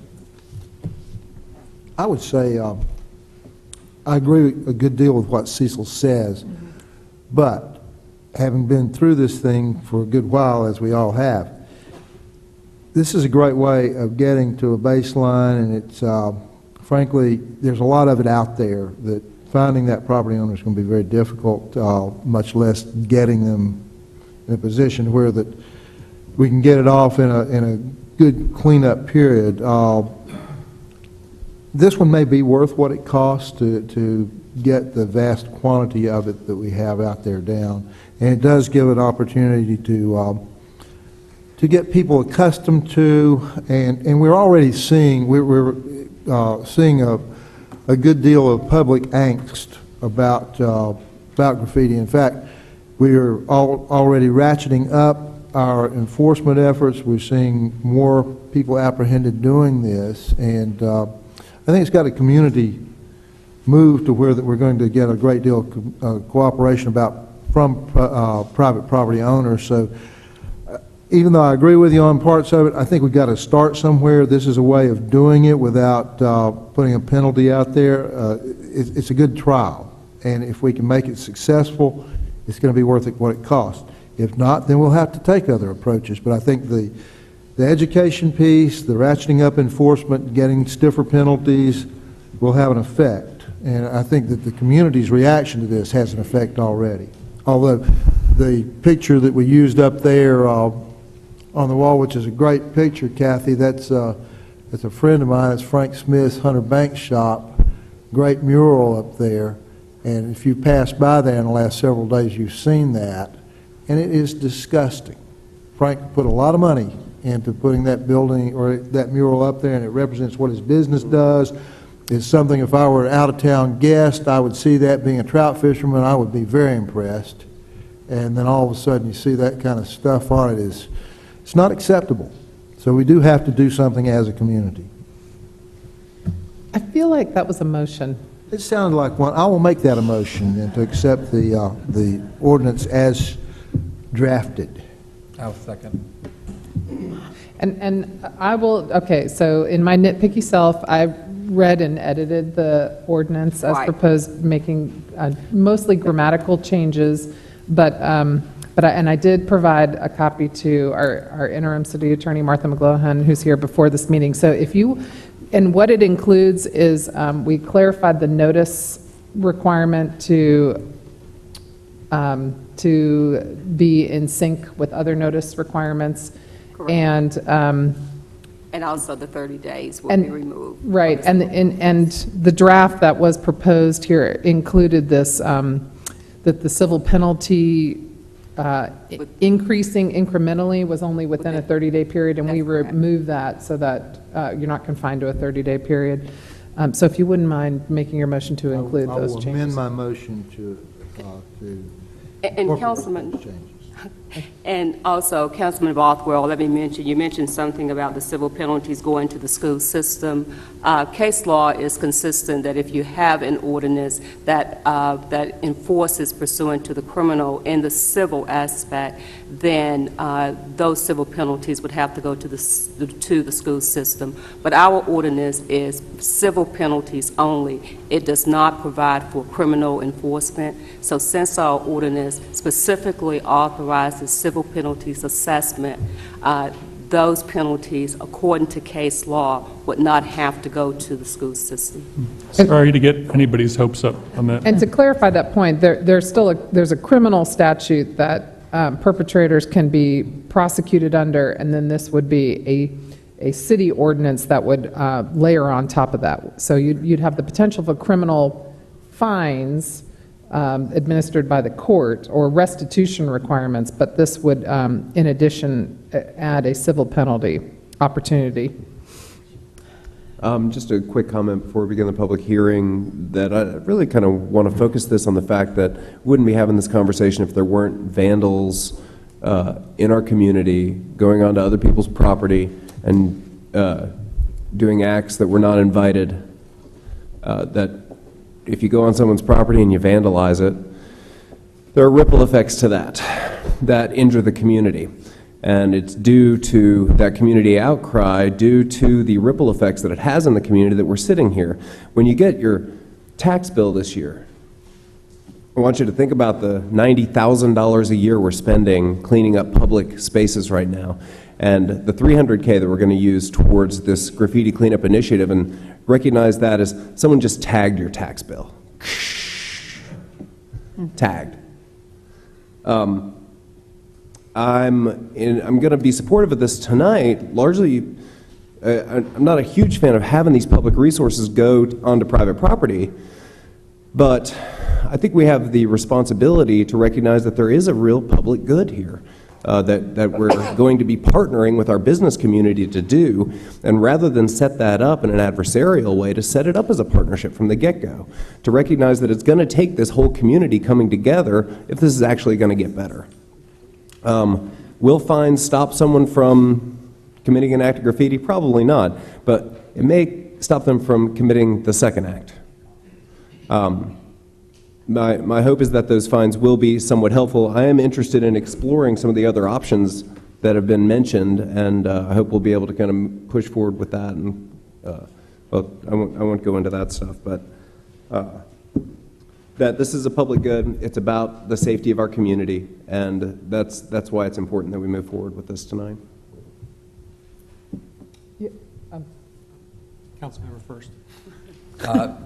I'm looking forward to hearing from the public on this here, but I'll recognize that I think, speaking for myself, but perhaps all council members, we recognize this is a work in progress and that there will be a period of time that after maybe 6 months or 12 months where we'll review the ordinance, see how it's working, and if changes need to be made, we'll be prepared to do it.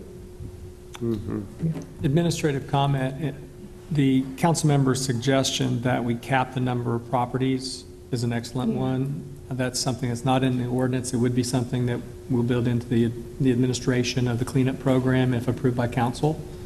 Likewise, we would want to be very clear, we're not taking on the responsibility of cleaning up public utilities, from the sewer district to AT&T to Charter to Duke Energy. And so, again, that's in the administration of the cleanup program, not in the ordinance, and we'll work to make sure that those guidelines are well laid out. Oh, I did have one other question. So just to make sure I have it right, folks can, if you're a property owner, you can call the city and get the list of contractors. The city will take care of that part. But if the business owner doesn't want to come through the city, they can just call these folks directly, can't they? They don't have to work through us. And you may find that contractors find those various options appealing. I would also put it out there that there may be some business owners who opt to call the mural painting service to help add that element of deterrence to their property. And I would just add that maybe you will note that the proposed ordinance does not include a fine for property owners who fail to remove graffiti from their property. And that was very deliberate after hearing from the public. That component to the proposed ordinance was drawing a lot of negative attention, and this council has heard the community on that issue. But I will emphasize that what Councilman Pelley mentioned is that we will need to review the ordinance in 6 to 12 months. Just about every community we looked at as an example when we were building this ordinance, other cities across North Carolina, almost all of them include a fine for property owners who fail to clean up. So I think what we're doing here is we're willing to try something a little bit different, and that's tailored more for our community, but leave open the opportunity to review it and make sure it's really being effective. The bottom line is I think we're all trying to get to the same place, which is to get rid of graffiti, which is really making me angry at this point. Just driving around and seeing it's really disappointing, and it's not something that we need to have in our community. So that's the aim here, and I think we share in that collective goal, and there's some debate about the best way to get there, but we think this is the best effort. All right, we have a motion. We have a second. If anyone would like to provide comment on this, now is the time. All right, I'm just gonna, how about I start over here and we'll go to the front row if you'll come first. And please, again, state your name and you'll have up to 3 minutes unless someone cares to yield their time. Or some 3 people care to yield their time. Thank you, Madam Mayor, City Council members. My name is Bruce Kennedy. I just am also concerned about the beauty of our city and cleaning up and removing graffiti and so forth. But at the meeting we had the other night down in the Arts District, the metaphor of stick and carrot came up. And this ordinance to me looks a lot like a stick. I don't see much carrot in here. So who would we want to give a carrot to? I mean, these are, vandals and criminals and bad people, right? People don't do something for nothing. They do it for a reason. Why are these people doing it? Well, you can speculate, but it's fairly clear to most people that look at this, they're doing it because they have no other voice. So can we as a community think about how we, first, a listening program. Let's talk to these people. Let's find out what they're doing. Let's find out a little more than just North Carolina cities, what they're doing as well. Some of the contentions that in your terrific presentation, Ms. Ball, which was very good and complete, but you'll find that many of those things are not true if you look at many of the other examples around the world. There are cities that now have tourist destinations for their graffiti sections. People come for wedding photos and fashion photos in front of, in their areas. Some cities now around the world are actually, by statute, by their city councils, protecting things that were originally put there illegally because they realize the value of it to their communities. So there's a more nuanced conversation than you might be thinking. People do this, in a way that they're perhaps saying, just, I'm here. Can we find other ways to allow our young people, and I'm assuming most of these are young people, be able to say, I am here. I spend every semester, I'm in a new county school funded by the YMCA with a movie-making program, and I'll tell you, these middle schoolers, they want to say, I am here. They want to speak, and they have very few places in school or anywhere else in the communities to speak and let themselves be represented, to tell their stories, to talk about their concerns, their interests. And this is not a good way. I mean, that's a wonderful painting on Hunt Banker. And that is the most egregious form of this, which is tagging, which is just going up and doing something really ugly on something.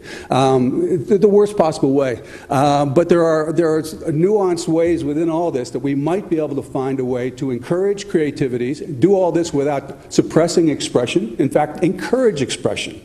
I think of Asheville as a creative community. I think of it as a place where expression is extolled, and I would like to see us continue doing that and improving our communications. My understanding is that the votes are here to pass this ordinance, so I may have just wasted some breath here, but I hope you'll consider, sorry about that,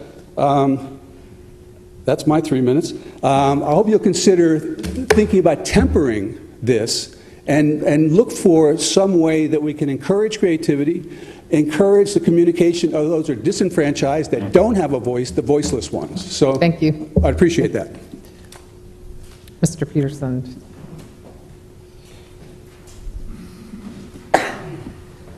Mayor, members of council, first of all, I represent the Downtown Business Group, about 80 members. We're not a part of ADA, we're not a part of the chamber, we are a business group downtown. And on that note, I just want to thank Kathy Ball for doing a great job putting this together. I've worked with her before, she's always been very professional, very lucky to have her on this project. And the good news is our group especially wants to thank the mayor for taking time out to listen to our concerns.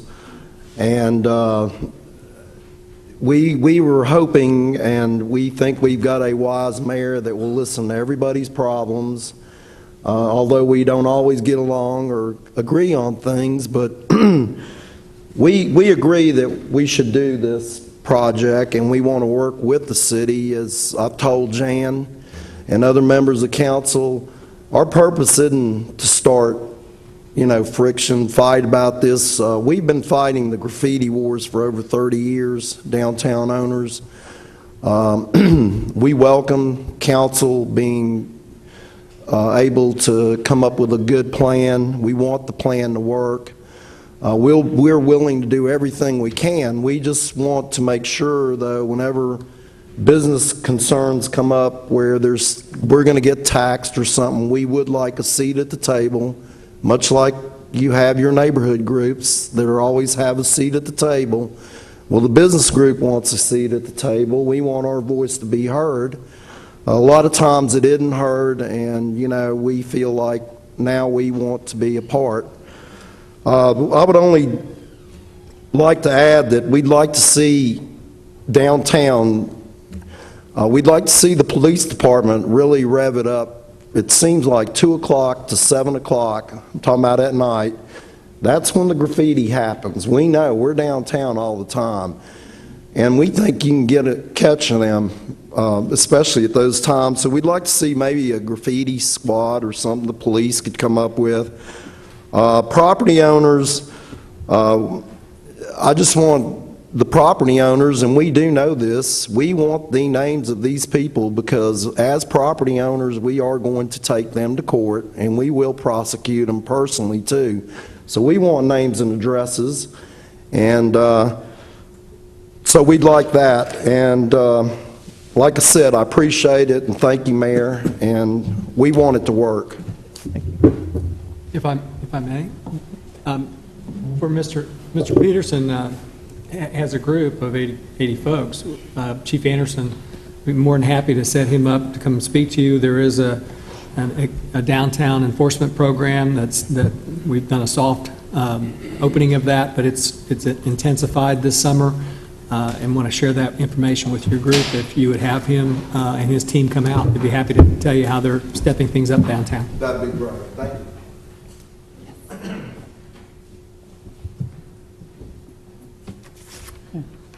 I'm Susan Roderick, and I had to come out of retirement for this one. I am all for this. I really admire all the ordinance that's been put together.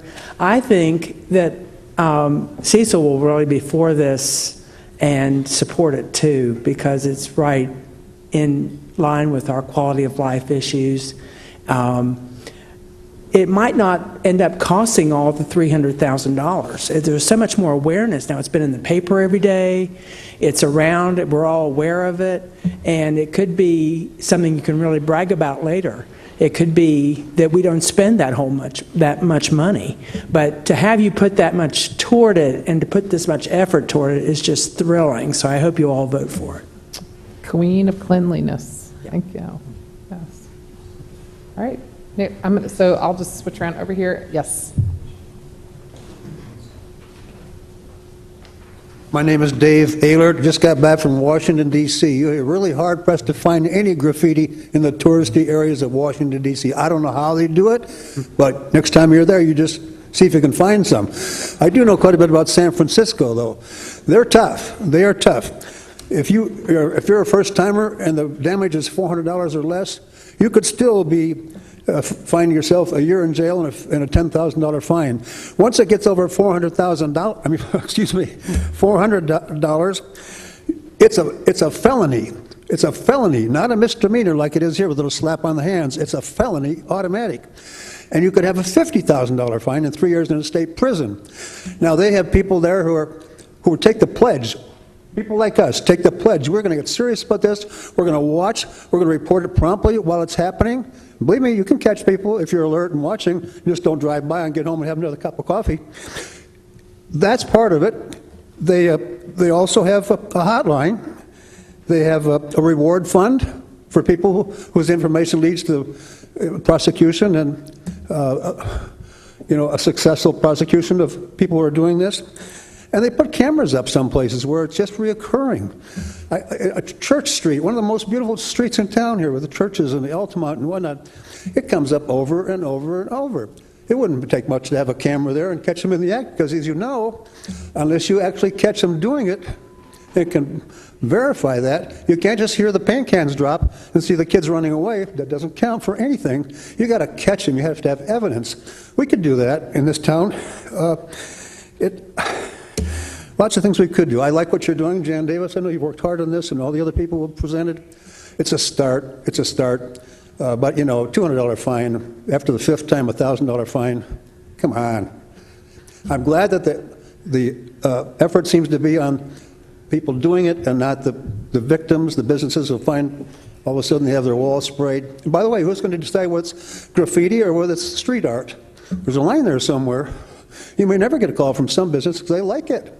Somebody spent some time on this one. Anyway, you'll work that out later, I'm sure. And finally, I just want to say, does Tim Moffitt know about this? We're in a may-I state, North Carolina. In Raleigh, they can overcome any ordinance, state or local, if they choose to, for whatever reason. Think about it. I don't know if what we're thinking of doing is it going to stand up over a period of time, or is it going to really annoy or irritate somebody, and next thing you know, it won't matter anyway.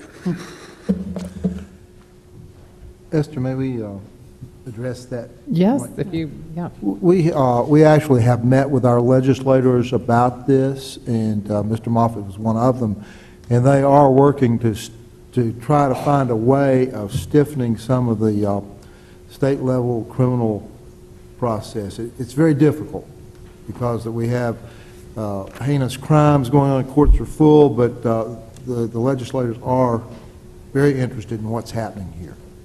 And it is true, we are in a climate now where if it's probably prudent to take proposed new ordinances and run them by our legislators, because we don't want to run the risk that they're repealed by the state when we're trying to make our best effort on a local level. Unfortunately, that's the situation we're in right now, but we're able to navigate that on most things. Is there anyone else wishing to comment? Yes.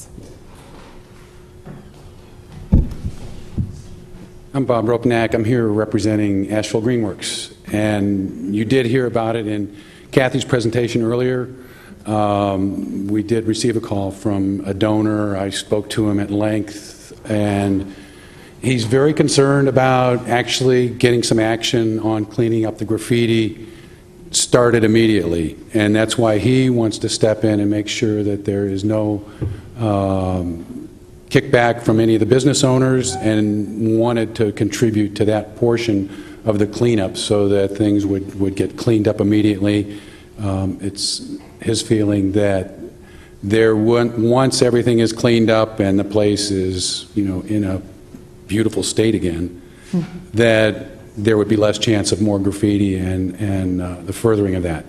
I know he's a businessman and a property owner in the area, and he really does appreciate everything that the city has done in trying to work with the business owners to get the graffiti cleaned up. So he's, like I said, stepped forward. Asheville Greenworks has partnered with the city for many years in trying to beautify everything that's going on and the different entrances and that, and we want to be able to continue that over the long haul. Tell him we said thank you. Yeah, I will. Thanks.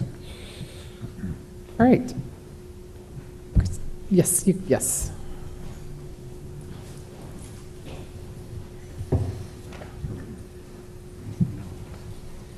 City Council, Madam Mayor, Brother Christopher, I like what you said. How much money you want to spend? You got two types of graffiti. You got the graffiti artist, and you got the tagger, and you got the gangs. You're not going to stop the gangs from tagging because they tag to declare their property, their territory. So you'll be continually doing it. And imagine this, instead of going down the street and seeing a bunch of graffiti, you're seeing a bunch of gray spots on buildings. Here's how you could do it cheaply. One, set up a program where you have walls for graffiti artists, make it a game. Say, okay, you get this wall, you get caught by the cops doing your work, you're out of the contest. Get your business owners to provide prizes that would encourage the artists to do it legally. Now, for the illegal, how about if I told you that you could do it for 1/100 of the cost? You have at least 100 inmates sitting at the jail doing nothing. That if you work with the county and said, look, for every 5 days they work cleaning up graffiti, they get 1 day off in their sentence. You'll have workers up the kazoo. And the only other additional price you would have to pay is $1 a day, because the feds through the Supreme Court said you got to pay them $1.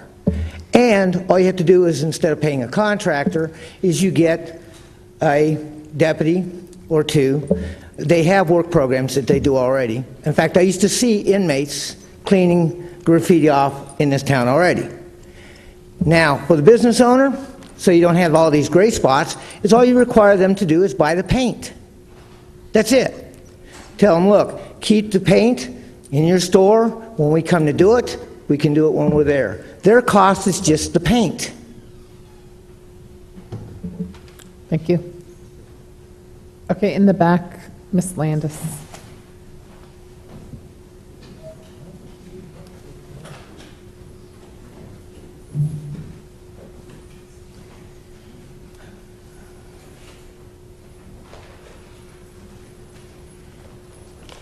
Hi, Reverend Lisa Landis. I should have come up and stood up earlier. Fortunately, unfortunately, a lot of things that Brother Christopher says I agree with. And a lot of the things that he just got done saying in front of you, it makes a lot of sense. We have people doing community service, and that would really cut down on the prices. What I think when we're saying about charging the homeowner is the elderly, the retired, those who don't go out, don't see the graffiti, don't have the ways and means in which to do it, and I see that would just be another prejudice against them. And when we're talking about prejudice, someone had brought up about speaking, and there are so many rules and regulations and laws and ordinances that are stopping the people from communicating with each other. And something that he had said is so very true. And it's like, what do we have in the school systems to have some type of an education? Are there any type of education in the school systems for the grade school, for the middle school, in which to explain, graffiti and the harms that it really does? Because really, we do not know what we do not know until we're taught, and sometimes what we're taught is not the truth. So how can we blame somebody for doing something wrong when it is law that they do have to be told that it is wrong to do it? So, thank you. Thank you. Anyone else? Yes, over here in the corner.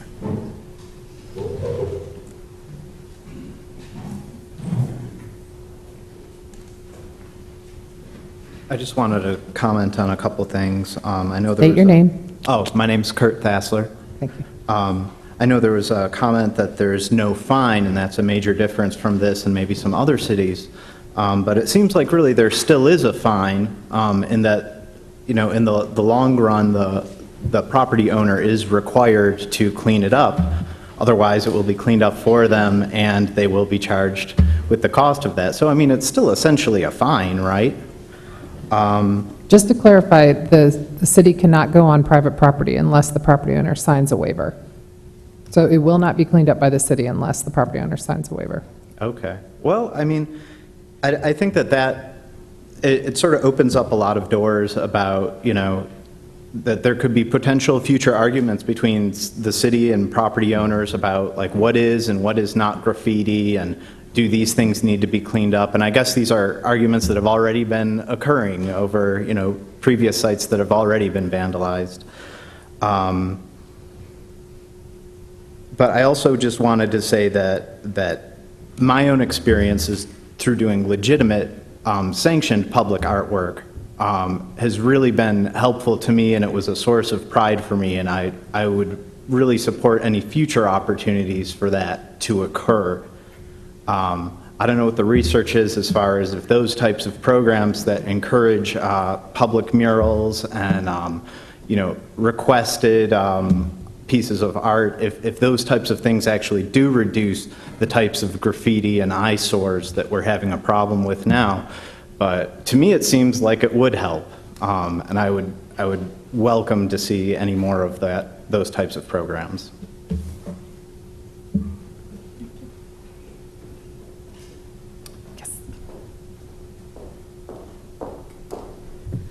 Good evening, Mayor and Council. My name is Kitty Love. I'm the Executive Director of the Asheville Area Arts Council, where we had a public forum last week. And the one thing about, what I want to say first is that I think it was 04, 05 when I served on the Downtown Social Issues Task Force on the Graffiti Abatement Subcommittee, and we did 18 months worth of research and came up with something very similar to what you all are looking at. And the one piece that I'm very happy to see is that the property owner has the opportunity to request assistance, and I'm a little bit concerned about the future, the long term, where a property owner can be targeted and forced, because I think there are some places where some graffiti murals have been created where if it were whitewashed, we would see significant backlash, and that does concern me.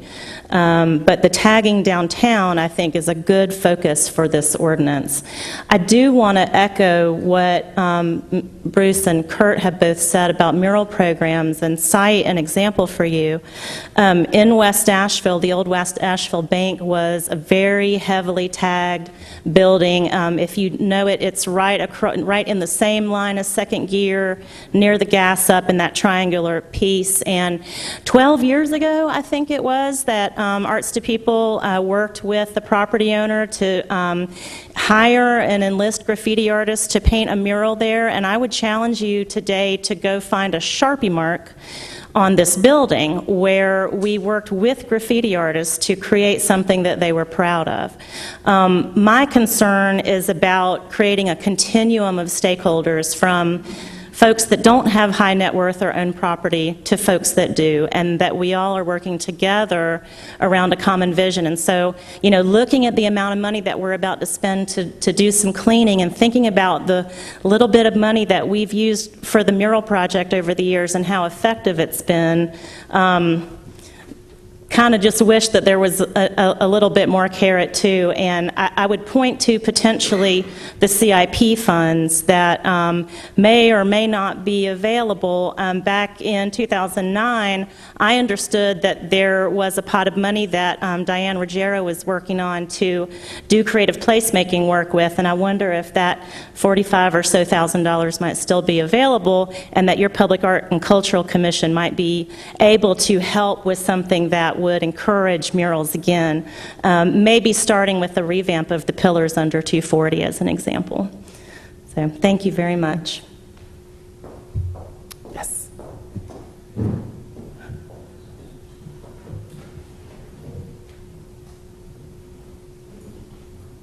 Good evening, Mayor and Council. My name is Donald Daines.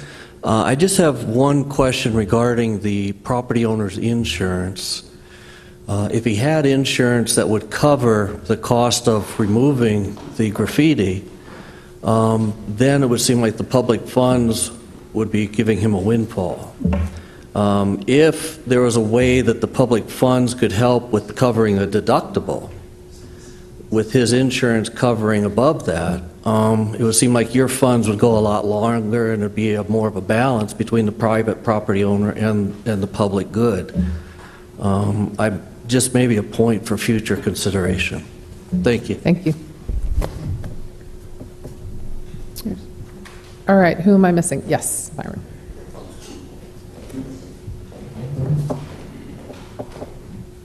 Byron Griner, Downtown Commission and the Downtown Association. There are 2 or 3 points that were not made previously that I wanted to remind everybody of, and that is that a tag is a 3-second event, so it's very hard to catch. The current climate in the state is there are 4 misdemeanors, which hardly have any fines whatsoever. And so therefore, this ordinance will strengthen that. We have asked the Representatives Apodaca and Moffitt to look at that in the short session to try to strengthen the criminal act of it. The Downtown Association has a long history of working with the city. We're thrilled to partner with you on this initiative. And I was just reflecting on some of the things we've worked with you in the past. The new trash can rollout, which is very effective. We worked with reprogramming Pritchard Park to eliminate a lot of the ill happenings there. The abuse of the handicap parking, we worked with you. The increase of the walkability of downtown. Many of the intersections are being improved as a result of that. The snow removal enforcement of the ordinance, and terminating the disruption of Belshare in terms of the disruption for our merchants and residents. And we do urge you to pass this ordinance, and we're thrilled to be partnering with you. Thank you. If we can make Byron happy, that's, I just want to pause for a moment. All right, who else? Anybody else wishing to speak on this? Yes, please. My name is Bob Sproul. I'm a fairly new resident here of 7 years from Prescott, Arizona, where I worked in the graffiti abatement team for 17 years. I was in charge of it for 15. And I want to compliment the city and you all for doing what you're doing, because it's the same thing that we did, and we arrested about 90% of the graffiti in Prescott, Arizona. So there's a lot of questions here that I could help you with and answer, but I want to compliment you all on taking it. When I first got here 7 years ago, I saw a little graffiti and it started to irritate me. It's one of those things that somebody else said, you said it was really something that you hated. And nothing I hate more than graffiti. And all the reasons that people give to say that this is okay and this isn't okay, and none of it's okay. And so I want to compliment you again. I think you're doing the right thing. Thank you. Kathy, get his name and number. Esther? Mayor, sorry. Yes. Just a couple things in response to Do we want to the make, public. Do you want me to make sure that we don't have anyone Yep, else, and then we're I going to do. close? Okay, is there anyone else wishing to, okay. Is that all right? Okay. All right. My name's John Kleckner, and greetings everybody. I think one of the things that I don't really care about this issue, but I used to do a lot of graffiti, and I do it on canvas now. I didn't really tag anything. A lot of people tagging these walls aren't necessarily from Asheville. When people are traveling, they tag the walls, let their friends know they're here. And something that may help is to create somewhere where people can do that. So Asheville's a tourist town, but it's not just a tourist town for people staying at a loft. It's a tourist town for people hopping trains, tourist town for people on trails, tour kids and all of that. And those people, it's like just to let everybody know where they're at. And a lot of those kids travel like that for years. And I don't know, I didn't see anything in there about that or nothing addressing that issue. And I lived downtown for 10 years, and I lived down the streets for several years. And I got to know a lot of those people as they came through. And I mean, I can't say anything to the kids with crayons writing on the bedroom wall. I think a lot of us have done that. But I'm just saying that maybe it would be helpful if there was something to address that need for those people as well. Just to let their friends know that they passed through town or that they were here. So maybe there's somewhere where that could be. I don't know. I don't know if anybody would donate that space or how that would work, but so that was all. Thank you. I think that is a good point to note that we are seeing graffiti from out-of-towners in this city. I don't know if we're unique in that regard. Yes. Good evening, City Council. I'm Timothy Sadler, and just wanted to take a quick sec and echo what last gentleman had to say. I think that's a great point that he makes. It's tagging that's the issue, and a lot of times it's just to let folks know that you're here or you've come through here, and having that as a carrot, that suggestion that he made may be a really valuable solution. So, thank you. Thank you. Okay, is there anyone? No, you get the one. Yes, back there. One show. See people wait.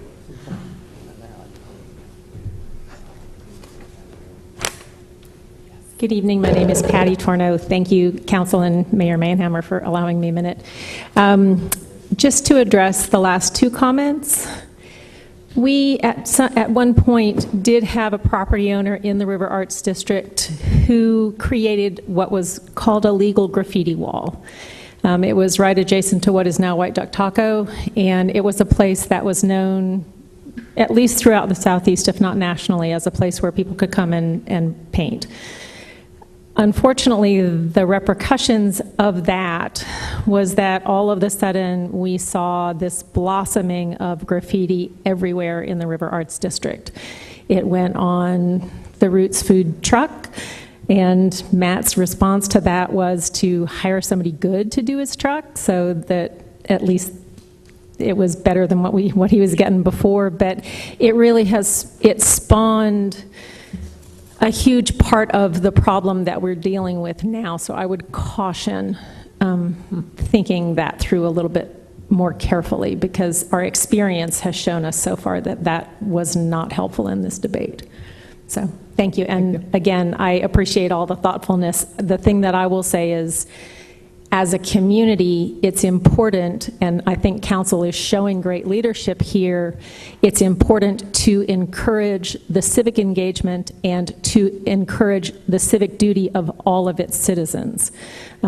Each of us as property owners, I think was said earlier tonight, that maintaining your property is a cost of doing business. At Curve Studios, my experience is that when I get tagged, I get it off within an hour of seeing it. And in general, I'm not getting tagged very much. We had one huge one across the back of my building, and Asheville Greenworks was tremendously helpful in helping get that off because that was beyond my capabilities. And so having contractors available is a terrific asset, but also just it's really up to each of the property owners to do their part. So thank you for your leadership. Thank you. All right, anybody else? I think pretty much everybody is here. Okay, we're gonna close the comment period on this, and Councilwoman Whistler. One, I think we need to do something, and this is a great first step, and we'll relook at it. And a couple things just in response to what the public said is, it's great to listen and all those kind of things, but I'm not sure how I listen to somebody from Berkeley, California. I don't know how I set that kind of a program up when they're coming through. How does that work? You're making a reference to someone who was just recently right, charged. someone who Yes. was just recently arrested from Berkeley, California, and from outside the city of Asheville. So listening is one thing, but I'm not really sure how I do that when they're coming from out of town and leaving, one presumes. And then I also point out, by definition, graffiti is not authorized by the owner. So nobody here is talking about art that an owner on a property has encouraged or paid for or even loves once it's up there. I mean, if it's authorized, it's not graffiti. So I think we just have to be careful, sort of, there is a line between vandalism and art.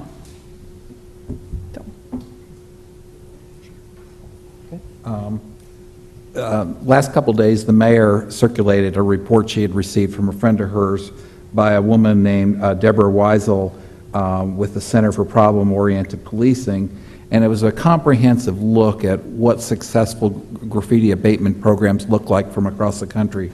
Very in-depth there, and she had a number of recommendations, which we've incorporated into our proposal here, but and just talk a little bit about her report, but preface it by saying that it's my intention to support the ordinance tonight. I think this is the right step forward here for us, but one of the recommendations in her report was that we need to find ways to channel behavior into more acceptable activities, such as venues for mural artists or sanction graffiti walls, and we've heard variations of that here tonight.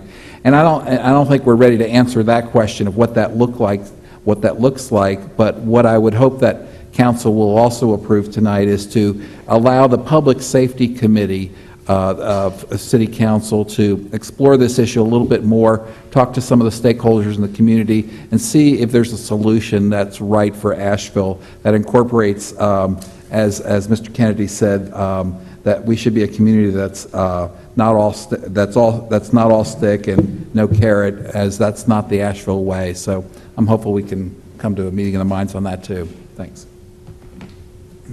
I remain unconvinced that this is addressing a solution. I suspect that the money would be better, the $300,000 to $500,000 might be better spent on more enforcement, because catching is the main thing, or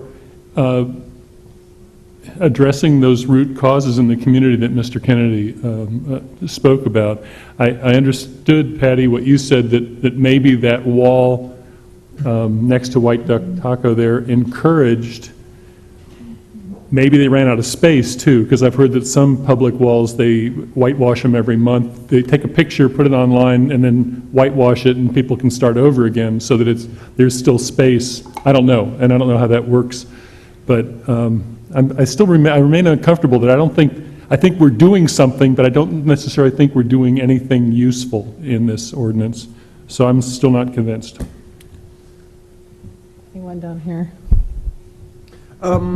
Just one piece. As we are working with our legislators on penalties at the state level, one of the things I'd caution against is going into, to ensure that this remains a misdemeanor. I think that even though folks who are doing this vandalism are doing wrong, they don't need it to follow them for the rest of their lives necessarily. We need to give them the opportunity to alter that. And so as we're working with our legislators, if we could make that part of our advocacy effort, I'd appreciate it. You all are right? Okay, I think everyone's ready. Are we ready to vote? All right, we have our motion, we have our second. All those in favor, please say aye. Aye. Any opposed? Aye. Okay. Now, no. Okay, the question was whether to take a break. Oh, yes, if public safety could take a look at the public wall concept. Best practices. But yes, best practices. Public safety is okay. I'm seeing a majority of council in Yes. favor of that. I think that's worth We'll examining. make that happen. Okay. Thank you. Thanks, Chris, for that. Okay, so we're not, we're gonna, How long are you going to talk about the next issue? not, Not very long. no. You think we're going to be done? We can, no. I'll be right back. Okay. I'll come in for the vote. Okay, okay. That was probably all picked up by the microphone. That was a long discussion about whether to have dinner. Okay. Thank you. No, we don't, no, yeah, no. We'll just give everyone just a second here. All of you have the interlocal agreement at your seats for the next item. Well, we sure use it. You would like? Okay. We're going to take a break.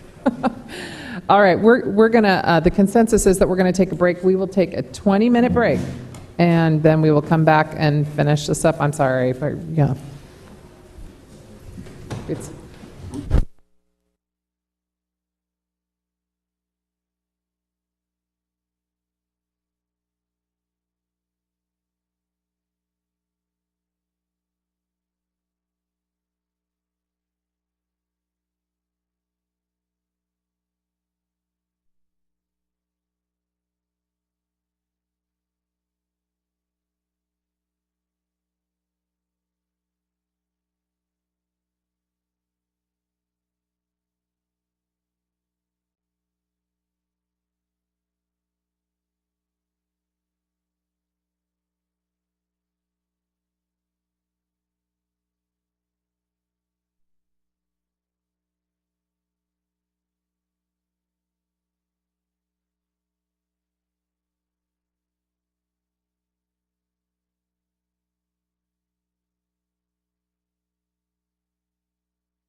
That's a. You getting on the boat? No, we're going down to Hilton and I was thinking about your rat story. That'd be effective. my favorite one. There was briefly a rumor to that effect. Okay, the next item on the agenda is a resolution authorizing the mayor to enter into an interlocal agreement with the County of Henderson regarding real property located on Ferry Road in the County of Buncombe, State of North Carolina. And in front of you all is an interlocal agreement. It's like about 2 pages long. You picked them all up. Picked them all up. It will be in front of you in just a moment. It was in front of you, and then Maggie cleaned. Cleaning this thing up. Oh, are you saying or messy? Maggie's too efficient. I have one. She's getting a jump on it, that's all. This interlocal agreement was adopted last Wednesday by the Henderson County Commission, and it was reviewed and revised prior to that by our now retired but commissioned frequently City Attorney Bob Ost.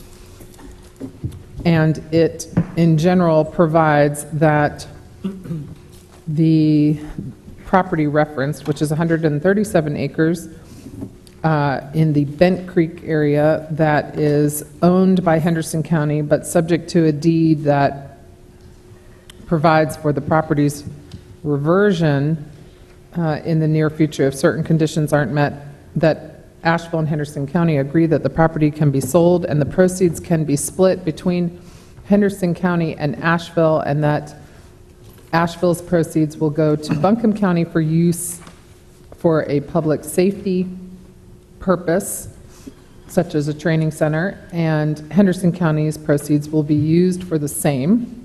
It does not require that they be used for the same facility, but there's an ongoing dialogue with Buncombe County to try to work together, if at all possible, to share in a joint facility.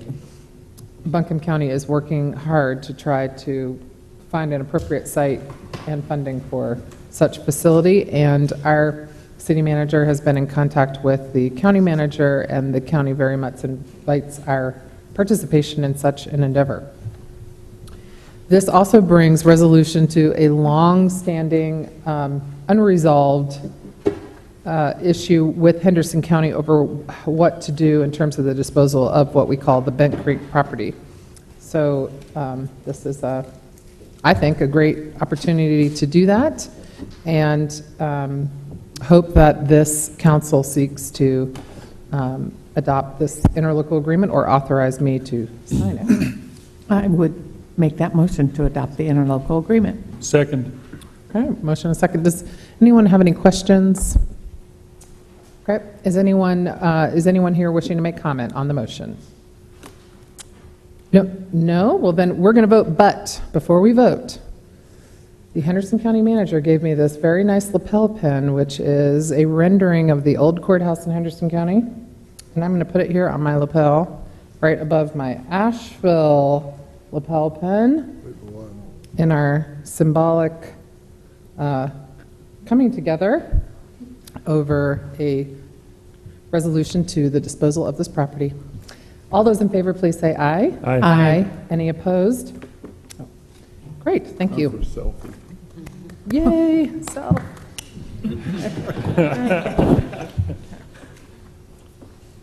If I might say, that is a monumental agreement. I appreciate the council's approval of that. I hope it goes a long ways toward building and strengthening our relationship with Henderson County as well as Buncombe County. Absolutely. All right, the next item is the 2014-2015 legislative agenda. This is attached to your digital agenda. And for no particular reason, we resolved that I would present it.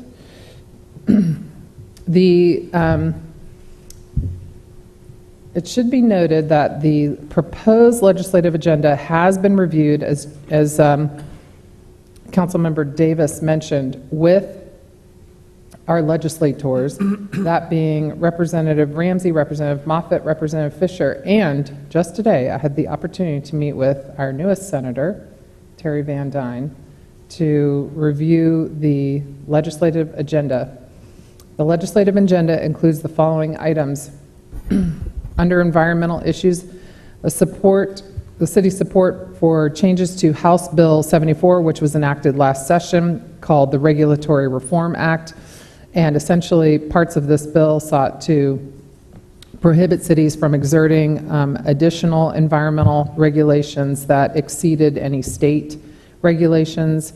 It is our understanding that Representative McGrady from Henderson County actually is spearheading an effort to make some revisions to this bill, and Madam Mayor. from what I hear so far, those are welcome. Sorry to interrupt. I was just wondering if it would be helpful to have a copy of this list on the overhead so folks could see it. That might be. Do we have a copy? We only have a digital copy. Oh, yay, Alex has saved us. All right.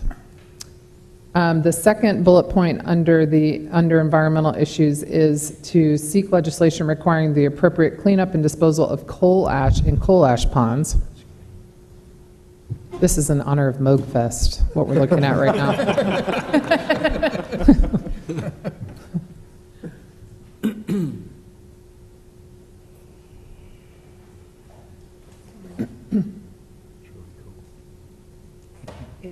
There's music that goes with it, but... There it is. Here, I'm sorry. It's in tone so high you can't hear them. You're right, that's right. There's dogs going crazy. Only dogs can do that, or horses. Didn't mean to put the brakes on this. Seriously. Wow. Back, didn't you? While we're continuing to work on that, maybe, oh, wow, there we go. Okay, so we're under the second bullet. Oh. You touched it. Return back.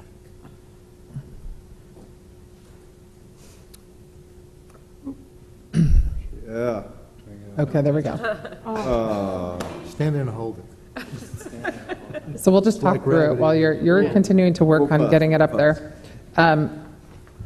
It's very apparent that there is going to be legislation, maybe different versions of legislation this session, dealing with disposal of coal ash from coal ash ponds, and this simply states that the city very much supports legislation seeking to do this, take care of coal ash in coal ash ponds, or I think we're now calling them pits. Under revenue, the first bullet point concerns the privilege license tax, also a subject of a study committee in the legislature that's just reported out a bill that changes cities' privilege license tax to a flat $100 tax, which would impact Asheville to the tune of $1.1 million, and other cities around the state in an even greater way. And this bullet point just simply says that while it's acknowledged that the privilege license tax legislation or existing statutes need to be reformed, we would seek changes that are revenue neutral as to the city.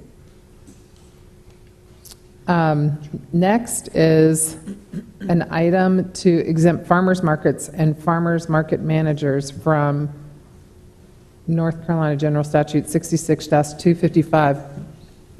Can you speak to this one at all? Sure. This, when they were doing some of the tax reform pieces in Raleigh, one of the unintended consequences was that volunteer coordinators of farmers markets are going to be required to track and be able to help collect and monitor sales tax collections at farmers markets.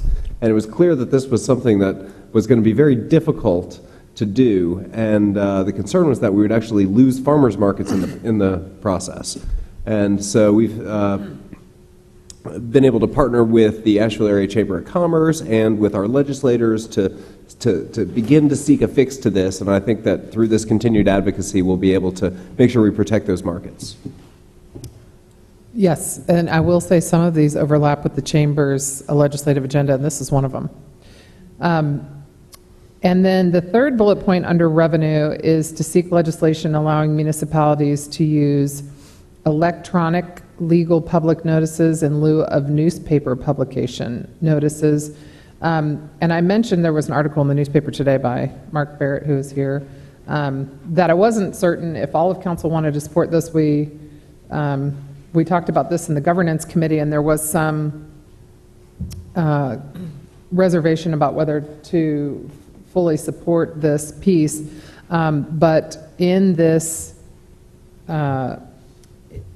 document here that you can now see, we noted how much Asheville spends on this every year, and it's $85,000. We thought that would be helpful information for our legislators as they navigate this issue, which we do anticipate will come up again this session at the legislature. This item is supported by the League of Municipalities, so I think we'll actually be pushing pretty hard to get it through. Transportation infrastructure, this is simply a bullet item that states that the city would like to see the I-26 connector project funded.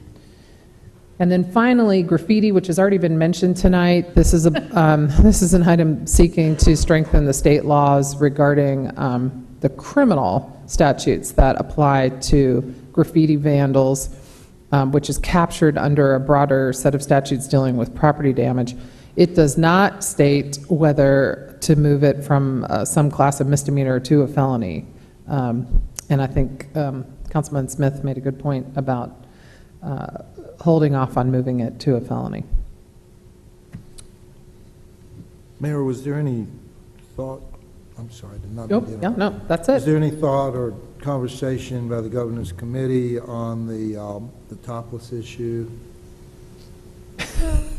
Yes, we discussed We thought we that wouldn't do that. issue. Yes, it is. It is not on this agenda officially. Okay, good enough.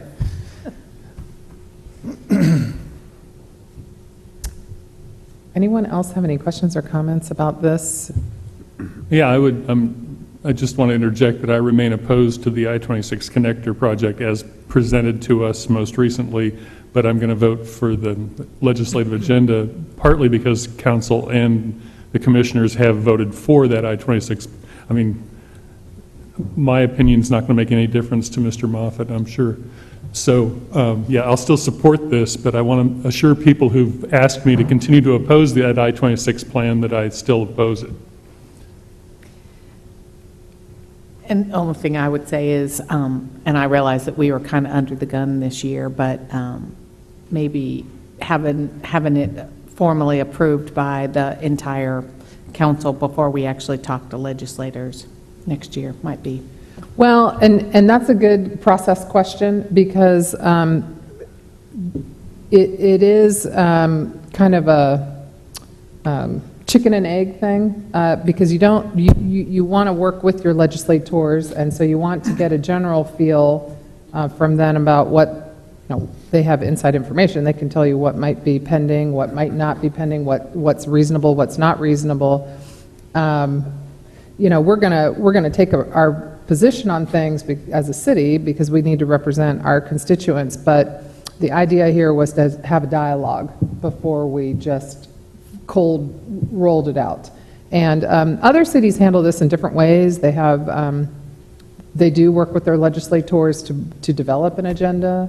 They even will have a session just with their legislators to roll it out. But this is kind of a beginning of a new way of doing this, and we're kind of feeling our way out in terms of process. So I think that's a valid comment, and the way we did it this time was managed it in governance committee, then met with legislators, kind of one-on-one, had a conversation, and then brought it here. So I'm open to suggestion, for sure. Well, one thing about this is a short session year, so there's a relatively small list. In a long session year, there's a lot of new initiatives coming up.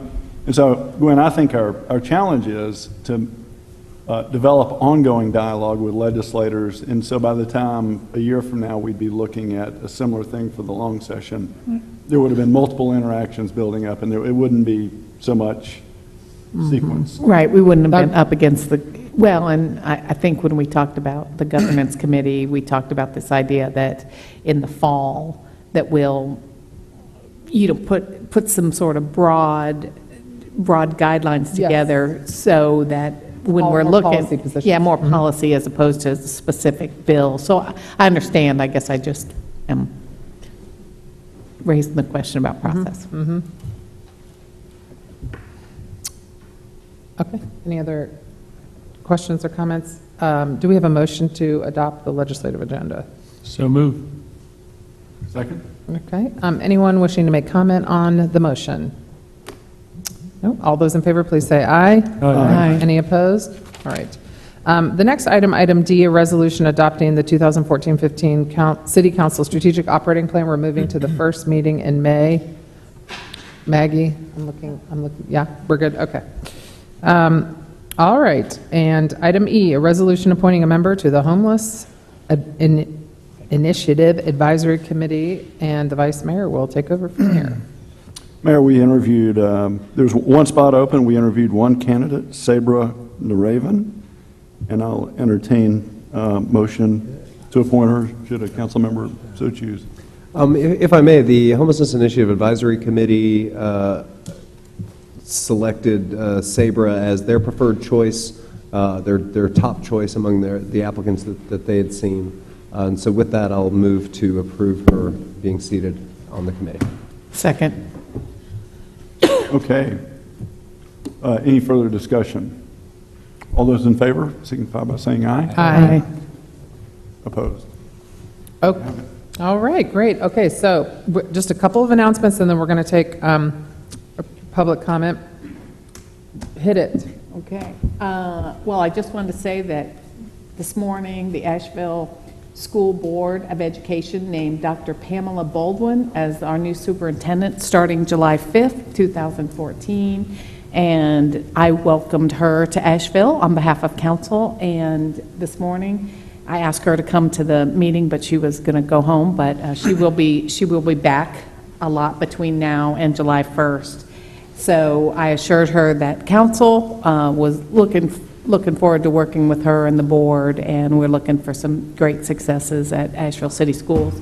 And then I just wanted to take the opportunity to thank Dr. Bobby Short for her work as the interim superintendent, both, I mean, all the work she's done in the past, and I know she's dedicated to work through the transition with Dr. Baldwin, and I think she's done a great job. She didn't just warm the seat, but really made some progress, so I just wanted to thank her publicly. Great. One other announcement is that MOGFest starts tomorrow, and so show your bracelet to everybody. That's your MOGFest bracelet, little MOGFest fashion, and that's going to be really exciting for Asheville. So everybody have a great time. One more thing. This has been really exciting, and it's something we haven't brought up here. I've been meaning to talk to y'all about it, but we have an Asheville resident, a citizen, who is one of the top finalists in American Idol right now. His name is Caleb Johnson, and he is tearing the roof off of it with every performance. And so I just want to say that if that's a program you're watching, vote for Caleb. Hopefully we'll get to have some sort of parade in his honor here before long, and hear him, I don't know, we'll have to make requests. I think it's a good footnote for me to make that at this point, that if he continues at this rate, we will have some kind of public celebration and parade, and it will be an obligation of the city to respond to what will be a significant media event, and staff doing some advanced planning for that. I want to know what other cities do that have winners, and we are going to top it.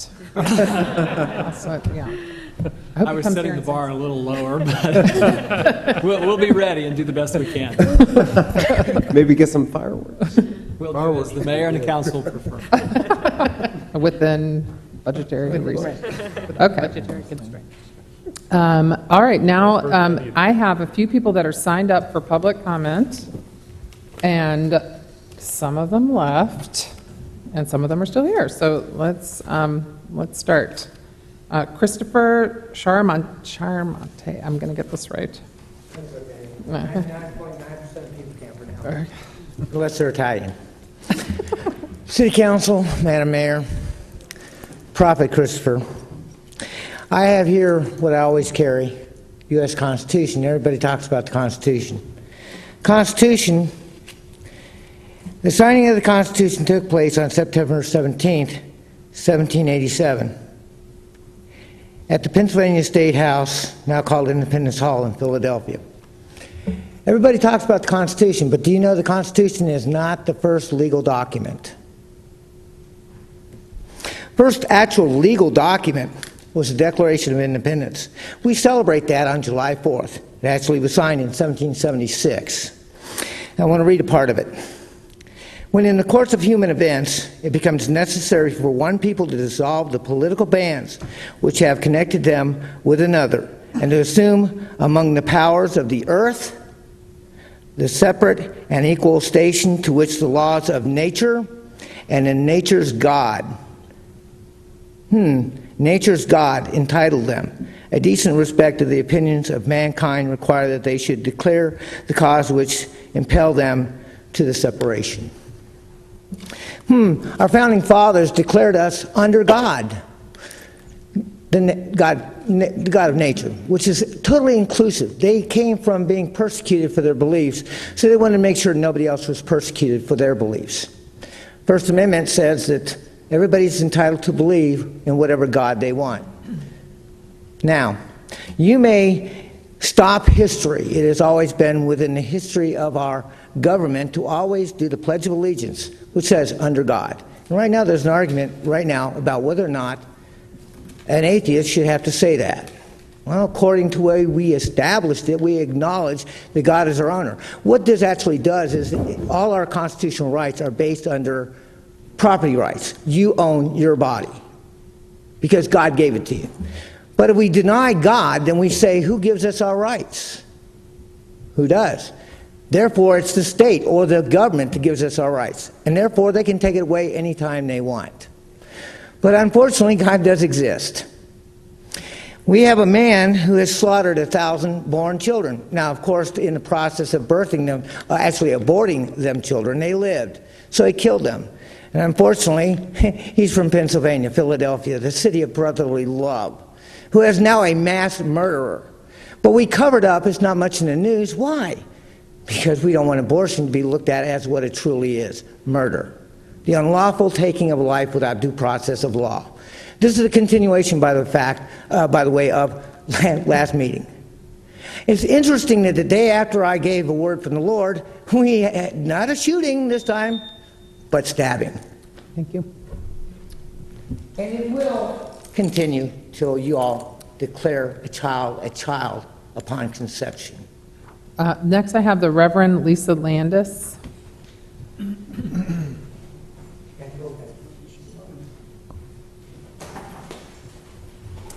Hi, I am Reverend Lisa Landis, and Christopher and I used to produce over at URTV, the public access station here, and I don't know how many times him and I would get in arguments and I'd kick him off my set, but we have come to respect each other and respect each other's opinions. You know, I might not always agree with what he says or thinks, but I at least, give him credit. And someone else I wanted to give credit to was to Cecil. I had read a commentary that you had written, and I was so impressed by it that I want to let you know that I was so impressed by your honesty, by standing up for exposing corruption. And I also want to say thank you to the city for being willing to settle for my false arrest, not to take it to court any longer. But I am going to be filing some federal charges against some other government officials in Buncombe County, and that is for the conspiracy to cover up the corruption, denying our civil rights using terrorism tactics. So like I said, I thank you. I feel that by doing this, it will get a forum in federal court in order to put an end to the gossip. Is it true or is it false? I see it as a way that people who have evidence regarding this corruption can come forward. So, thank you. Thank you. Next, I have Herbert Johnson. Okay. Timothy Sadler.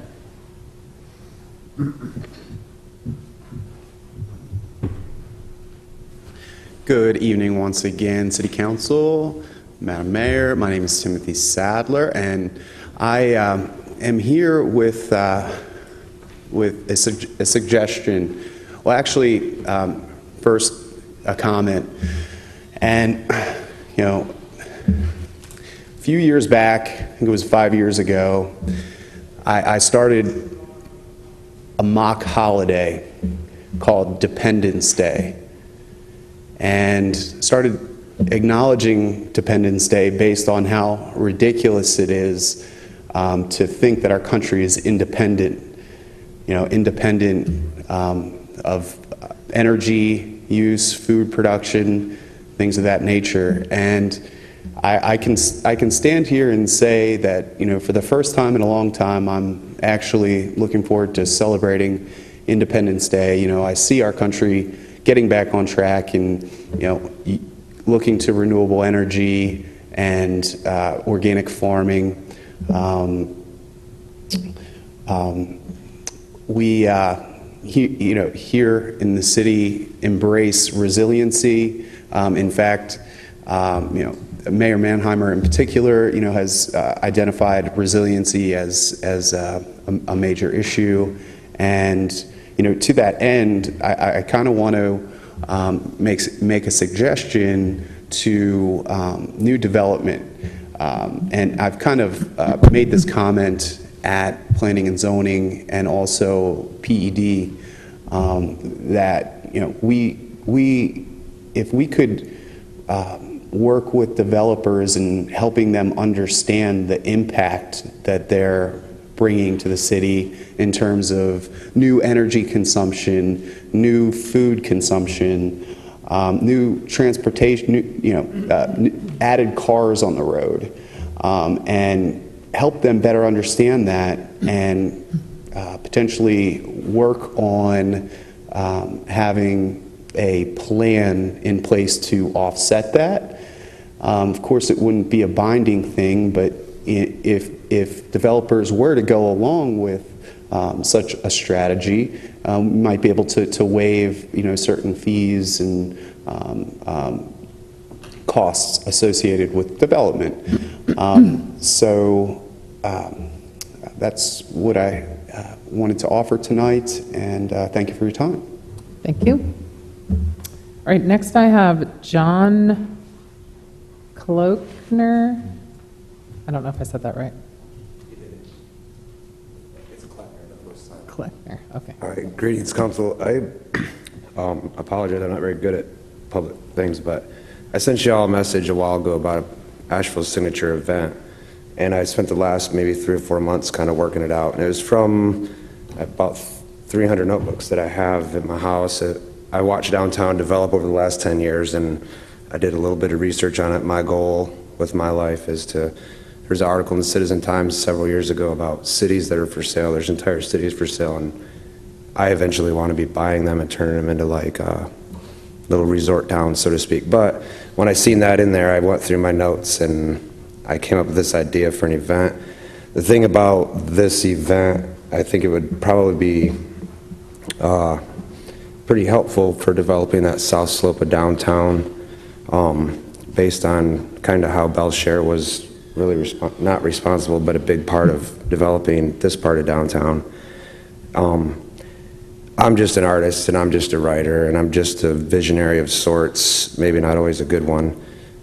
But in order for me to go forward with this is just my outline, and I do everything on notebook paper, but I'm to the point where it's got to have maybe some sort of community input or feedback, who's going to own a lot of these things. And I just talked to Kitty Love outside a little bit, maybe she could offer some as well. I don't know where exactly to go with that. I know that it's a really well thought out idea. I don't like talking about my ideas, I don't want to sound arrogant or nothing, but I know that it's really well thought out. I think its impact that it could have here on the arts and on, I know some of the things you put in your thing was about property value, about city image, and I feel like it's all positive. It's based around fashion, it's based around performance art and theater, things that are becoming huge staples in this community. And as far as the art community goes, I'm pretty okay with dealing with that. As far as some of the other elements of this go, that's stuff that's over my head. I'm just an artist, but I don't know how to get to that next level with this. I don't know if I should be emailing you. I don't know if I should even be talking to y'all about it. I don't know whose job it is. These are things that are not for me. And so I guess the reason I'm here is to say I have it in down about 14 notebooks, and I'm getting to the point of typing it up. I mean, I've made magazines about it, and I'm just a really quiet, low-key artist. I'm very happy behind the scenes, but I'd like to go forward with this. I don't know if you have any suggestions, if you know where I should take it, or who I'm supposed to be talking to, whose responsibility is it, who? Does anybody know? I don't know if you address this now. Do I send it to you in email? Maggie, that's... We have set up John Philman in the Economic Development Department to entertain proposals and explore ideas. If you would, if we get your address or your information, if you filled out one of the forms, we'll follow up. I'll have John Philman contact you. Okay. Thank you. All right. Okay, the next person I have signed up is Steve Aiken. And it says on here that you would like 3 people to yield their time to you so you can speak for up to 10 minutes. Yes, and they are here, and I want to introduce All right, them yielders, yield. Okay. Got 3 folks with me, so I brought my posse. All right. So we need to come up with a good name for our unincorporated association. So I thought People Organized for Reform Now, but that's probably not going to work, so it's a bad joke. Anyway, my name is Steve Agan. I didn't spell that out. Did y'all get that one? Okay. They didn't like it either. My name is Steve Agan. My wife, Michelle, and I are homeowners and residents in West Asheville. We are parents of 2 children in the Asheville City School District. The last time I was here, I was speaking about living wage, and I think, Jan Davis, you were the only one on the council. I was in my mid-30s, so it's been 6 years ago. Yep. But anyway, I'm here to speak to you on an important issue, both as a taxpayer and voter, but also in my role as a lawyer, which means, among other things, that I'm a public citizen having special responsibility for the quality of justice in this community. And as a result of some recent experience, there's an important topic, I think, that could be addressed here in 10 minutes, hopefully. First, I want to introduce my friends and colleagues who have come to support me in these remarks. First is Ruth Smith, who's a lawyer in private practice. Her law office is in downtown Asheville. She specializes in personal injury, workers' comp, and Social Security disability law. Glad to have her with me. Also, my friend Louise Anderson is here, and she's a longtime family friend of ours, and she writes for an economic development journal out of Washington, D.C., and I appreciate her support tonight. And then Megan Burke is also here. She's with the law firm of Brazel and Burke, and has lots of great experience as a young attorney, and is the team leader of the Southern Campaign for Equality. The Campaign for Southern Equality. So they are here with me, supporting me in this statement. As I'm sure you know, my partner, George Heiler, and I, we recently advocated on behalf of our client, Mary Wilcox, in a jury trial in Buncombe County Superior Court, seeking compensation for her personal injuries resulting from an incident that occurred in East Asheville on May 31st, 2007. On that night, Ms. Wilcox was shot twice by bullets fired by 1 or more City of Asheville police officers while she was riding as a passenger in a car, being pursued by local law enforcement. During the pursuit, 3 APD officers fired a total of 27 rounds from their .45 caliber handguns into a car in which Ms. Wilcox was riding as a passenger in an attempt to kill the driver, who they perceived as threatening to them and to others. At that time, Ms. Wilcox was vocationally disabled and was like a hostage in the car, unable to help herself or protect herself from the actions of the driver, who was doing wrong, or the actions of the police officers who fired these rounds in an attempt to stop a moving vehicle. After 2 weeks of listening to the evidence and 8 hours of deliberations, the Buncombe County jury in this case reached its verdict at 5:30 p.m. on April 9th. And they concluded that 2 current and 1 former Asheville City police officers did not act with malice when they injured Ms. Wilcox. Now, while I do not feel that the jury's verdict was a just result, it is clearly the legal result, so I accept it. The reason I'm here now is because this case highlights an important public policy issue that I think is in need of reform. That policy is the defense of governmental immunity, which was raised by the city through its lawyers in this case. It's based on the Old English common law that the king can do no wrong. As we know, however, sometimes the emperor has no clothes. Sometimes the king's agent, even not intending to do so, can hurt an innocent person. Let me suggest to you a better and more just standard for liability for the king's agents is the standard of negligence, which in essence is the Pottery Barn rule. If you break it, you own it. You should fix it, even if you didn't intend to do so. Essentially, that is negligence, the reasonable man standard. Because of the defense of governmental immunity, in order to recover from Ms. Wilcox's injuries, we had to show the jury that these officers acted with such reckless conduct as to be nearly intentional, which is the standard under North Carolina law for implied or constructive malice. The fact that we were not able to show that with this jury does not mean that what happened to Ms. Wilcox was right or good. It was not. It should not have happened, and my hope is that something like this does not happen again in this community. Clearly, police officers should not go around shooting into cars in which they know, or reasonably should know, there are passengers. They might hit the passenger. In this case, that is what happened, and they nearly killed her. It also resulted, tragically, in the loss of the career of 2 young Asheville Police Department officers, one who resigned after the internal affairs investigation was concluded as a result of this, and another who was involuntarily terminated as a result of his actions after the pursuit. My understanding is that APD has changed its policy or its practice in regard to police pursuits as a result of the lessons learned from this incident. I also understand that the case precedent that we established in this case is taught to police officers around the state.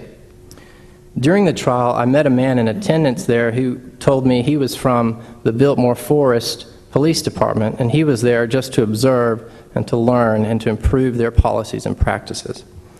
So I know that in spite of the adverse result for our client, there were lessons learned, and this incident ostensibly has had a positive impact on the police department and on public safety in general.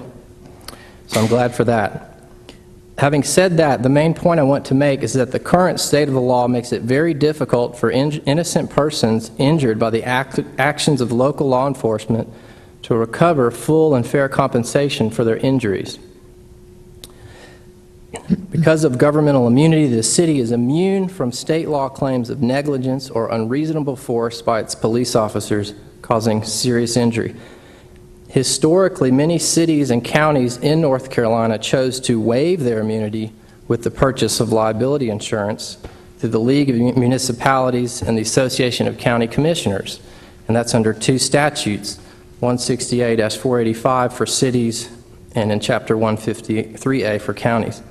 In recent years, however, standard insurance policies have expressly excluded coverage for claims that would be barred by governmental immunity.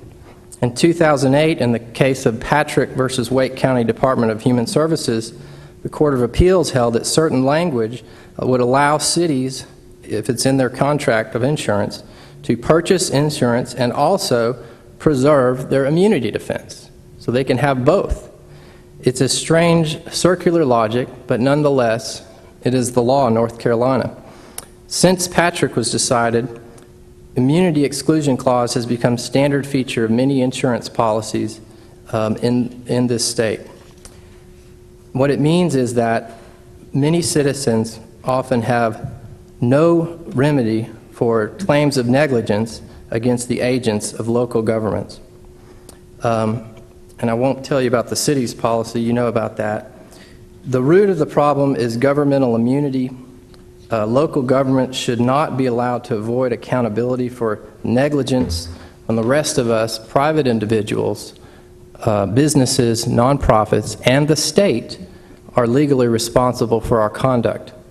Over 60 years ago, the General Assembly abolished the state's sovereign immunity by passing the State Tort Claims Act, which allows claims of negligence by a state agent to be filed through the Industrial Commission up to a maximum claim of $1 million. Through this law, the legislature provided for the fair resolution of these claims when someone is injured through the fault of a state actor. I'm running out of time. What I want to suggest to you and request, and this is just the beginning and the germ of an idea, but that you consider seriously making part of your legislative agenda for the long session next year and support proposed legislation which has been put forth several years ago with bipartisan support called the Local Government Tort Claims Act. And it would allow persons like Mary Wilcox who are grievously injured by the negligent, at least negligent actions of local police officers to have an effective remedy. Thank you. Thank you. All right. I don't have anyone else signed up to speak, but is there anyone else here who would like to speak? Yes.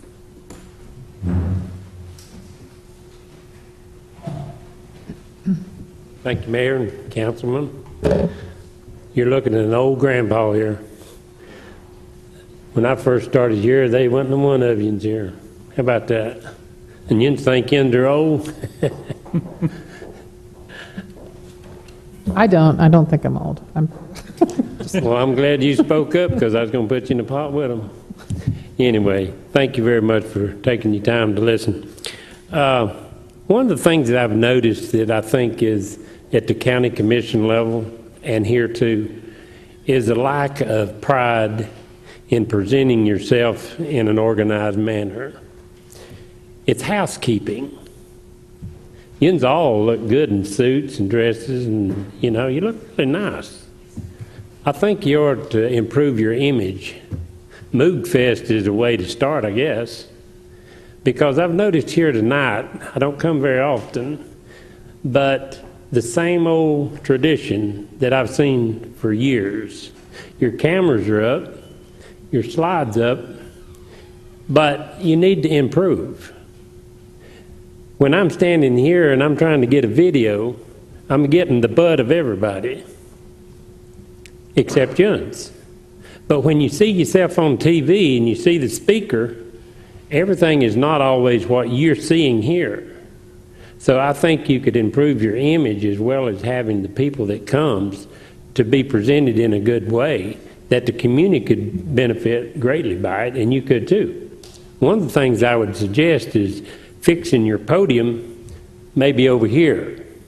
Fix you a TV that comes out that you can see one and the audience can see one, and it would improve your image, as well as the media could be somewhere over here in a designated area, say, and we could get a good shot of whoever's here, and get a good picture. And then if you had a picture with somebody, that picture that the paper and the media got would be a great image for you to be portrayed out there in the community. So I'm trying to improve your image, if you can do that with politicians. We are going to have some improvements made to this chamber, and I don't know what all but they do involve a television screen so that the audience can view more easily what is on this screen. And so folks at home can not have the kind of wavy rainbow psychedelic lines through their picture. I think that's going to get digitized, go digital as well. And since my old buddy forgot to say his name, that was Jerry Rice, for you people watching at home. I thought everybody knew Great that. minds think alike. All right.